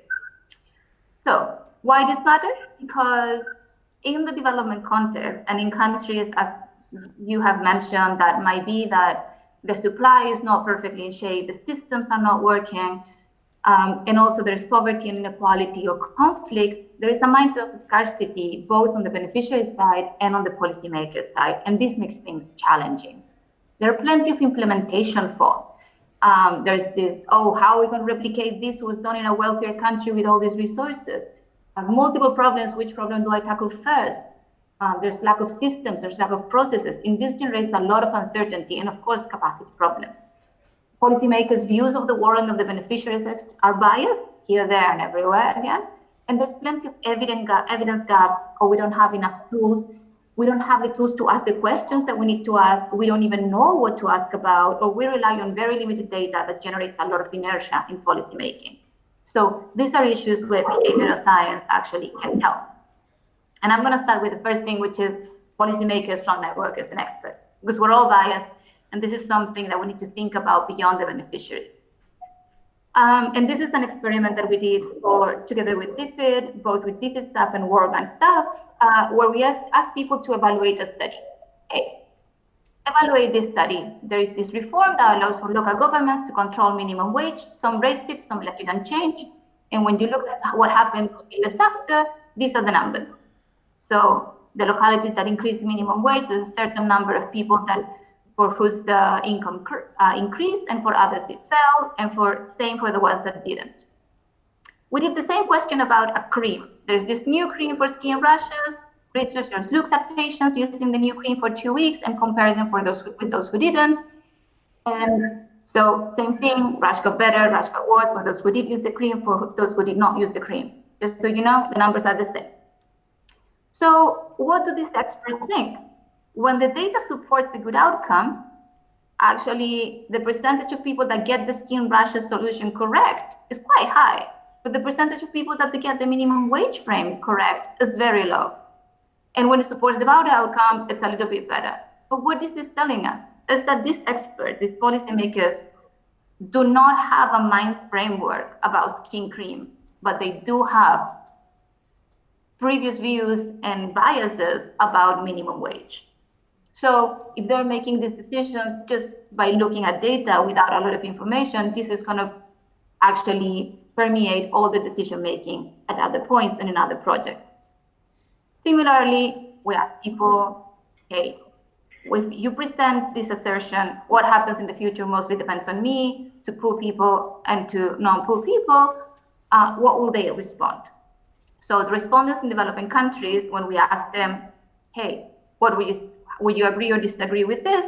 Basically, the number of poor people that chose this and the number of non-poor people that chose to agree with this assertion was fairly similar. But when we ask the World Bank staff, they actually have very, very skewed beliefs about what the poor will say and what the non-poor will say. Again, this is putting us on the spot. Policymakers systematically rely on the wrong mental models, and this is actually something that we're seeing even on people that are exposed to policymaking in multiple countries like World Bank staffs. So here is something where we can actually work on. These mental models also affect frontline workers, and this, by the way, full disclaimer, I've chosen not to speak about any project in India on purpose, but I can make mentions to this. So these are mental models around nutrition in the Philippines, and we're doing work on nutrition now in Bihar together with the Gates Foundation and actually partners from the university. So when we ask uninvolved policymakers, which policymakers that are not very related with the nutrition programming, what are the reasons for stunting? They talk a lot about genetics, they talk a lot about race, a little bit about malnutrition, poverty, etc. When we ask the involved policymakers, the ones that work in this area, there's a lot more on malnutrition, improper monitoring, lack of knowledge, poverty becomes more prevalent. Then we went and talked to and did a survey with them, and actually we found mental models that we could categorize in 4 groups. Those that talk about prescribed practices, quality and quantity of food, parental care, prenatal care, all the things that we know are the correct policy tools. But they also had the same relevance to genetics, ethnicity of parents, height of the mother, height of the father, average height in the community. Poverty and faith also came into account. So in a way, a lot of these policymakers were having a lot of mixed thoughts about what were the reasons for stunting, and they were conveying this when they were giving advice to households or were they even considering design of policies. Then what we do, and I'm gonna, same as BAT, I'm gonna talk about some of our projects and a little bit on how we work. What we do is that we try to work extremely context driven. So we invest significant resources upfront to define and diagnose the problem.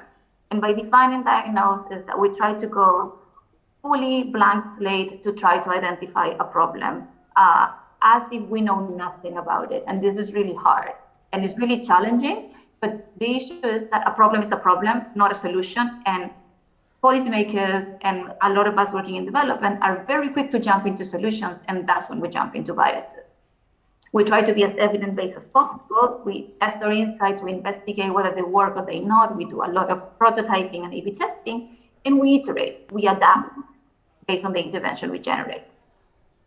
One of the things that we do in the diagnostics are these behavioral maps, and some of your colleagues that have been working with us on some of them, where we basically go and say, okay, so let's talk about stunting. Let's go from the scratch. How is food, who purchases food? How is food purchased? Who cooks? How is it cooked? Who decides what is cooked? Who feeds the child? When, how, what, based on what preferences, what myths, what ideas, what others. So we can come up with things such as this map, which is the barriers on antenatal care visits in Haiti, in this case, where we see that there are barriers at the very beginning when seeking care. For example, there's optimism bias and uncertain aversion, where basically women at the community don't think that they need to go to the hospital if they don't feel bad. The hospital is far. There are transport constraints. They fear stereotyping when they receive care or they've experienced it and heard it from others. They don't know how to seek delivery options. There's a lot of status quo bias. Hey, I deliver you and your sibling with our matron, which is the local health worker without the untrained health worker in the community. Why are you going to go to the hospital? And basically, there might be a lot of discomfort with the model of care. Basically, what we found, and this is just a diagnostic, is that very, very few women were willing to seek care, not because care was not available, but because of all these other constraints, structural, transport, and cost, and behavioral at the same time. So what we try to do is, on the behavioral mapping, to combine both. So what is behavioral, what's structural, and then on the structural things, what are those that can be changed with a behavioral intervention, and what are the ones that we're going to need to live with and try to do behavioral interventions around, so we can actually get, for example, more women to go to their antenatal care visits and deliver in a safe facility. We tell a lot of stories.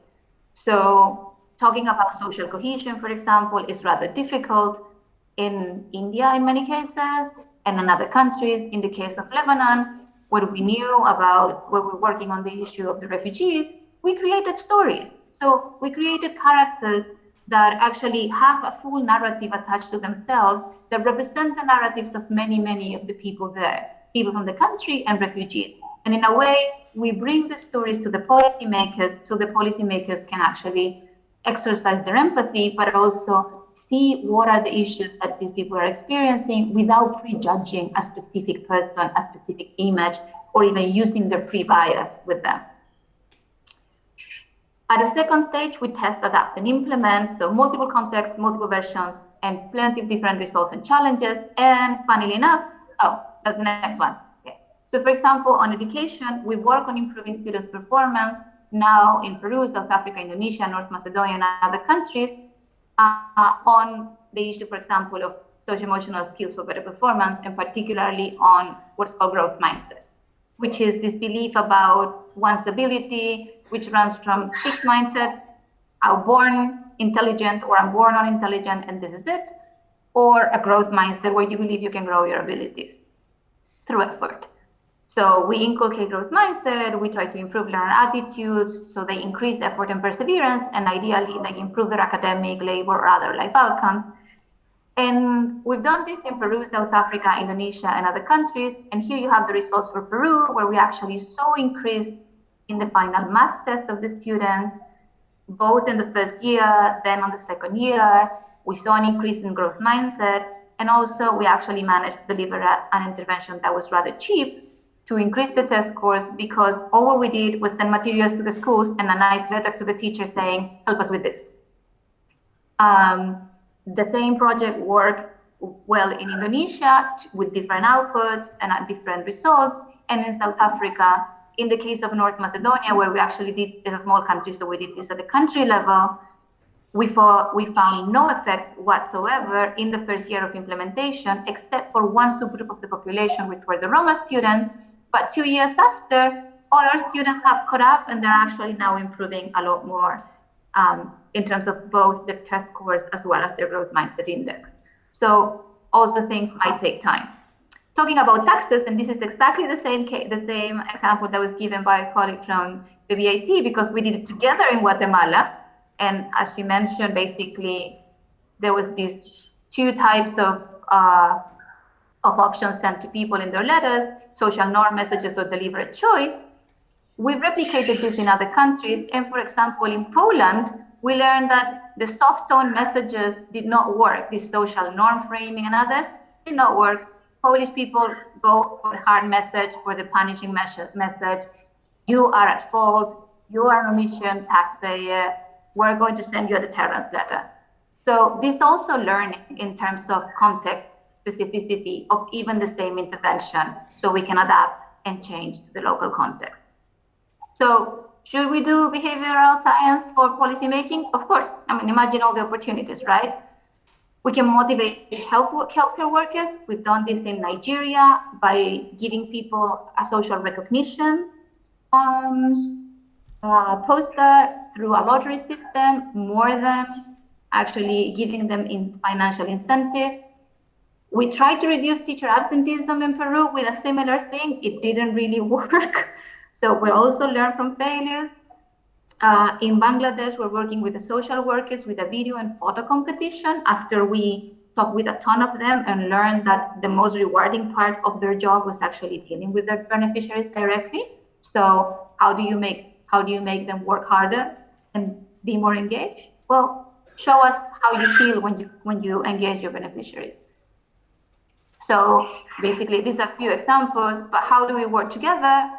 We do it in this iterative manner. We start with defining, diagnosing, we design, we implement and evaluate, we adapt, and then we redefine and re-diagnose. And this is a loop that will continue on the life of projects, because behaviors change, people changes, context change, and knowledge change. So one solution is not good, is not the one silver bullet, and one solution today might not be the same solution tomorrow as population moves.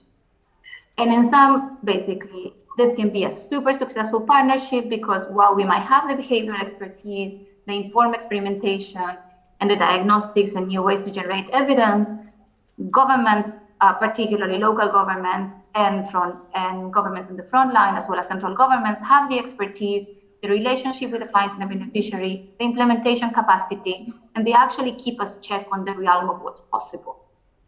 And combined, we can actually be better at project management, at communications, more solutions oriented, and take a lot more control risks. And yeah, that's us, in case you ever need to find us.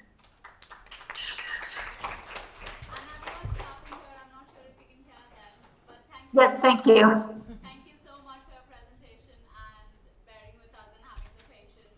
I'm aware it's almost No problem. I'm aware it's almost 3 o'clock a.m. in Washington. It's actually 3:22 here.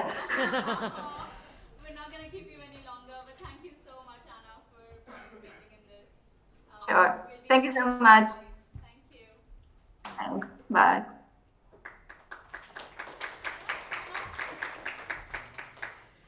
Thank you. I think we have 10-15 minutes where we can just discuss, some of the themes that came out. And I think what we can do is we can start with this one big question, which I think came up again and again, that if we have to include behavioral insights into policy making in India, where should that be housed? What that institution should look like? What are the checks and balances? And as Anna also said, there are, issues with that in terms of bias with policymakers as well, people who are designing policy. So how do we take this forward? Because I think there's a lot of work that is already happening in many places. But the question is, how do we scale it? One part is whether it works at scale. And the second is, how do we even kind of take it forward from here? So, sir, if you could start, and then everybody can jump in from this. So, no, you're right, but I think it is premature to really jump straight into a decision about what kind of an organizational structure or what arm of the government should handle this kind of an organization. But obviously, I mean, there will be some key things that you need to understand. One is that it needs support at a fairly high level in the government. So, and plus the second thing is you need to house it at a place where multiple use cases can be. So, for instance, in Britain, they housed it at the Prime Minister's office. In US, they housed it at the President's office. So, I think we need to really figure out. So, in the initial stages of development, it would really be at a level which could be open and for use case by multiple user departments. And yet at the same time should be able to command sufficient degree of heft in order to get those programs implemented, because without that you might have very good solutions, but if you don't have the political heft, it will be difficult to implement. So I think these are the two things that to my mind occur, but at this point in time it will be difficult to say. Niti Aayog is in its own sense trying to think whether that could be a place where such unit can be housed, and it suits well with our domain of transformation, as I said. In any case, as I said, we can grab anything under the sun because this mandate is so wide. But we'll need to discuss it internally within the government as to where and how we want to do. The second thing to note is that a large part of the action is really in the states, and particularly in the sectors that we are interested in. So how do we bring states into this conversation would also be a very, very important element of the organizational structure that we will think of. And I think we need a little bit more thinking on how, so for instance, we heard that Haryana state has tried something on its own, but not really in a structured way. You tried one particular experiment. So, and these could be available. For instance, there was a presentation on how do we handle corruption. Also, then how do we look at, there was something about how do we recognize health workers or frontline workers. I mean, there was 5-star, maybe a 3-star jacket or a 1-star jacket. I don't know what. But those seem to be quite appealing. And then there was this point made by Sid that, systems outside the government, institutions outside the government, informal providers, for instance, they make a huge impact on how people accept. And in many times, unfortunately, it may be true that the messages which the community tend to believe, or the opinion makers or the influencers may, and we have to realize this limitation. Some of them may be affected by what our frontline workers may say, but some of them may be outside their pale. So who influences them and how do we reach them is also something which we need to think of. So I think lots of problems to think about. And your question, though, is deceptively simple. The answer may not be as as simplistic, I may say so, if I may say so. So I think we need to do a lot of thinking around it. But I think the point I'm trying to make is that we need to start immediately. That I think, given all that what one has heard, we need to start immediately. And we will obviously need to configure the organizations. And I think a lot of good points I took from the BIT presentation. And I think, we need to really understand a little bit more on how they engaged with different governments. And also the point of, will it be a one shot or will it be a longer term? If it has to be a longer term engagement, then we will need to build capacities within us or for outside agency. And also the other point we need to do, where did the financing for all this come through? Right. So lots of questions to think of. So the organizational structure will have a bearing on all those factors, will have a bearing on how we think about the organizational structure. So it's difficult for me to kind of commit to any kind of a structure at this point in time, but one has got a lot of insights which would now inform the thinking process as we go about thinking this organizational structure. Right. Laura, do you want to add something to that? Sorry, thank you. To do this. Does it work? Yeah. No, I guess just a couple points. Absolutely, and I think you're absolutely right. There's no one size fits all in terms of what's the right organization.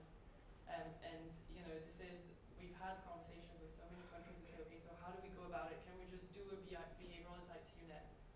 We'll just do it the same way. That never works, right? Because it has to work exactly with what are the power dynamics, where does the funding come from, what are the priorities, what is strategic. It's a huge timeline component as well. But I think where India is a very, very interesting case is that India has actually a very long history of doing those very innovative projects. It has a very, very strong research community. We see it here. To the credit of organizations like Behavioural, we've been engaging for, how long have you been open in India? 10 years?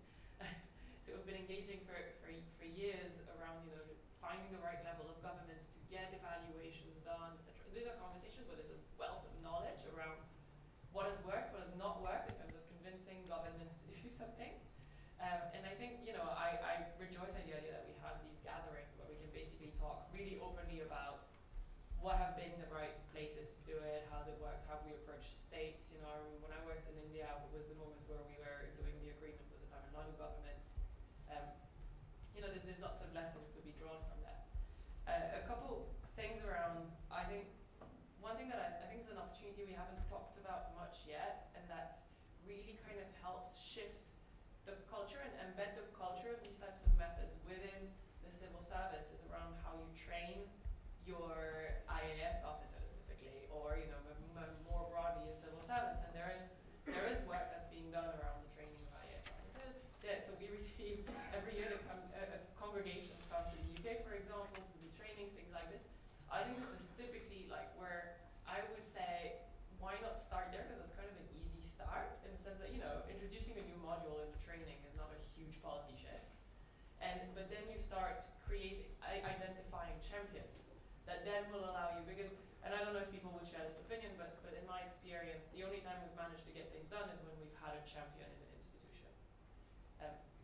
And with a bit of luck, I mention IAS officers because the likelihood that they end up in a position of power that you're mentioning is greater. Just a quick point about the ethic framework and the importance of independent evaluator, because I absolutely take your points, and I think they're very good points, and they're important points. And I was surprised the question hadn't been raised yet, to be honest. This is usually the first thing that we're asked is, oh, but you master manipulators, you are just, is this disgusting? So a few things on this. This is something that is at the core of the business of government, right? The role of government is to put in place rules for societies to be able to thrive and for people to be able to live together. As such, governments do put rules together. So I guess this is an example I use in the UK, but maybe here it's a bit less relevant. But anyways, when you stop at a red light, there is this implicit agreement that this is what you're supposed to do, and no one has sent you a message to tell you, so I put a red light here because this, that. It's basically you learn the code and you do it because you understand that that's for living together and not killing each other on the road. And so what we're talking about, a lot of the tools we're talking about are around the same thing, and we rely a lot on the ability of government to say, this is public interest, this is socially positive. And so it's true that in some places, and that's a real question we ask ourselves, sometimes we work in places where maybe the international community might say, not certain that the government here is defending public interest, is that this is purely social. And so this is where we've all had, and all the organizations that I know have put in place very strong ethical guidelines and project qualification procedures where we go through, we ask ourselves, we bring in external evaluators to ask ourselves, is this actually worth it? And so this is why, for example, at the IT, and I can only speak for ourselves, we've very recently, we've started working with the private sector, which was a big shift for us. But especially when we work with the private sector, we never do any of the nudge marketing types of projects because that's not what we do. So this every government partner I know also goes through similar qualification process. As a rule of thumb, our ethics guideline is and this is probably the strictest way of looking at it, but it is basically encouraging people to do things that they would already want to do. And this is kind of like the lower common denominator is, and the best way of defining what is good for people. On the independent evaluation, I absolutely agree. And I'm quite torn on this, and this is conversations that we have all the time. On one hand, absolutely, it's much better if you have, it's smarter if you have a critical friend come and ask you questions about what you're doing. The one issue I have with this, and this is where I think that we need models that integrate the evaluators throughout the progress, but rather than having them function as two separate entities, and which is why we do a lot of our evaluations in-house, because if you have a separate evaluator, the risk you're taking is that then, in the way you design your policy, you're no longer thinking evaluation, no longer thinking, evidence-based policy making. Whereas if you're doing it yourself, from day one, you ask yourself, what is the data I'm going to use? What monitoring evaluation policy am I going to use? And that for us is, in many places, the behavioral science tools, honestly, they're cherry on the cake. The cake is data for policy making. And so this is why, separating evaluation and behavioral science sometimes to me runs the risk that we just kind of forget about evaluation and leave that as to an afterthought. Right. Thank you so much, Laura. I think we have time for 2 questions from the audience. Yes, why don't you? Actually, I had a question which is not particularly to JPAL, but and this comes from a debate that was happening on LinkedIn. I'm sorry, a debate that was happening on LinkedIn about incentives particularly, and so incentives, even small, are a good way to get people to do things that we want them to do, but the immunization, for example, is something that will go on for long, but incentives may not be. So are we coding them that immunization equals to incentive? And what happens when incentives are removed? Thanks so much for your question. So I also just wanted to say a few things that I think we're also conflating a lot of things together. So first I wanted to say that like the work that JPAL does or randomized evaluations is not just about behavioral science. So and evidence-based policy making is more than about behavioral science. So it's that there are a lot of other insights that you get which are not just about nudging, or it's not just based on what we call as behavioral science. The second thing I want to say is that, again, incentives is something which even in economics, like forget behavioral science, incentives is, economists breathe incentives in general, even the neoclassical model. But I think your question is a very good one, and in fact, the immunization part is still the least controversial. The more controversial is when you are saying that I'll incentivize my health workers to do a job, so basically you're saying that you're going to give them incentives to do what they're supposed to do, right? So our response, so in the immunization case, again, the whole idea is that, like I said, this is the basis is that, okay, people are not going to exercise or they're not going to invest in things which are present. And it's not just about immunization. In Tamil Nadu, we also did the study about NCDs. We are giving them Fitbits and you're asking them to like run and to encourage these walking habits, etc., right? So I think the whole idea is not that this is something that continues to remain forever, and there is a lot of research, especially this NCD research, which also says that once you take off this incentive, then do the habits sustain, right? In some cases, they do sustain those lifestyle type of changes that you're trying to do, encouraging people to walk, etc. They do. In case of immunization, I think the main idea is that if for a particular state they have failed to change this problem, despite in national level the statistics are moving in the right direction with Mission Indradhanush, a lot has changed, but there are certain things which are really tough and they are like really persisting. So over there, if initially you see people start doing it, right, you see your peers, you see other parents start doing it, and maybe it's for a few generations, but then after that it might become the norm, which is happening in many states, right? In Kerala and all, you never need incentives because it's a norm to do the full course. So I think that's where again the context, and more than context, I feel the question you ask is the most important. I think we go wrong many times in not understanding the problem and the question, but coming up very quickly with a solution. So here again I want to say that this idea whether we should institutionalize, I think the first question is whether we should even have this, because the problems that India, the governance problem may not just be about demand or people, it could be about the principal agent issues. Like there's so many issues that are going on. So that's my response. And I think the one last thing I want to say on the capacity building side, because you brought that up. So we've been doing a lot of work with state governments, which again also begins with building the capacity of their core departments. Like a lot of states have these Department of Economics and Research or Department of Statistics, just trying to tell them how to collect better data, etc. But at the same time, we are also working with the Department of Personnel and Training, DOPT, which is the Government of India branch, which is really looking at this question of civil services reforms in terms of all the trainings, etc. So there is a huge work that's happening behind the scenes, and a lot of it is actually looking at technology, online learning, and seeing how you can accelerate a lot of these ideas, not technology being a solution, but being an enabler of some of this. But yes, we do have to start with some very basic building blocks that need to be in place, the engine that you refer to. What is our engine to then, sort of bring these ideas and take it to people eventually? Great. Thank you. Yes, do you want to? Quick comment. And I'm looking at some of the problems in India. Seems like they're very salient, and everybody seems to be working on them, right? So somebody is doing some research, somebody is creating solutions, somebody is testing, right? So Alokji, in your opinion, right, what should be the government role? Should they be housing a unit where they're studying problems bottom up, or should they be sourcing these solutions and then focus purely on implementation? Because sometimes just studying and getting to a solution and testing itself could be extremely long drawn, right? Yeah, so the way we have thought about the behavioral economics unit in the Niti Aayog, we have already advertised for a person who's really a kind of a conductor of an orchestra. So we are not going to play all the instruments, and we are not even going to think that we have the capacity to or capability to play all the instruments.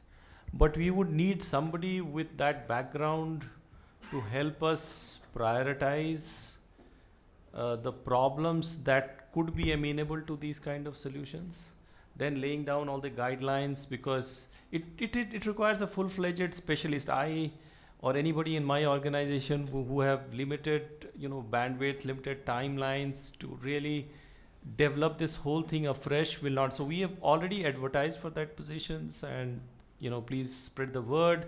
We would want somebody to come who can take this up and then kind of draw a loose network of institutions from which you can leverage solutions. So that person then becomes a kind of a matchmaker's role. So you have the capacity sitting out there, you have the researchers sitting out there, you have the solutions sitting out there, and you have the problems. And all you do is to really get these two people together in the room and say that, so that is how broadly we have, in a sense, conceptualized. And then there will be kind of an advisory board which will at a high level determine, because there is a cost to everybody's time. So what are the top 2 or 3 areas that so if complementary feeding, for instance, is the biggest problem that we are facing, then there's no point in doing tax reforms or something else or something else or something else. Who sets those priorities? That has to be done by the government at a very high level. So we would, kind of have a high level advisory board which could have people from the government, but definitely people from outside. For instance, Laura, if she can come in, we will be happy from her inside. So that kind of a board which could, really advise us as to what kind of problems are amenable to these kind of solutions. And from the government side, because they would really determine what is the priority. So these two together, but so even if X is my priority, if it is not amenable to this solution, there's no point in wasting time and money after it. So I think that is the kind of thing which we are, as I said, these are preliminary thoughts. It needs to be crystallized much more. But really, the elements are a specialist who can then leverage, and then a loose network of organizations, of people who are already working or people who are working, and we could, kind of get them in. And then a kind of a board which would really look at the key priority areas and then see whether those priority areas are amenable to these kind of solutions. I think that is really what so far we have been able to think. But as I said, it's a concept is a work in progress, so I will not be, in any sense, it will not be fair on my part to say that, we have come at a kind of a conclusion. Great. Thank you so much. I don't want to be, come between people's lunch now. Uh, I tried my best, but okay. Thank you so much. And can we have a big round of applause for the panelists? I know that a lot of people have questions. If you can find them here and block their way off the stage, then we can Gonna still make ask questions. quick, get them down because I'm not gonna reach them. So thanks a lot, speakers, and can you hear me? Thanks a lot, speakers and Aparajita, for this session, and we're really sorry for all the technical glitches. We were trying really hard to get Anna to speak to us today, and we worked everything fine in the morning, but you can never trust technology. So apologies for that again. I assure you the next session has no presentation, so you won't have any of this. And the lunch is being served outside right now. If I could request you to come back by 3 so we can start the next session on time. And lastly, if anyone's looking for jobs, then get in touch with one of the organizing teams and we can help you out. See you at 3 then. Bye.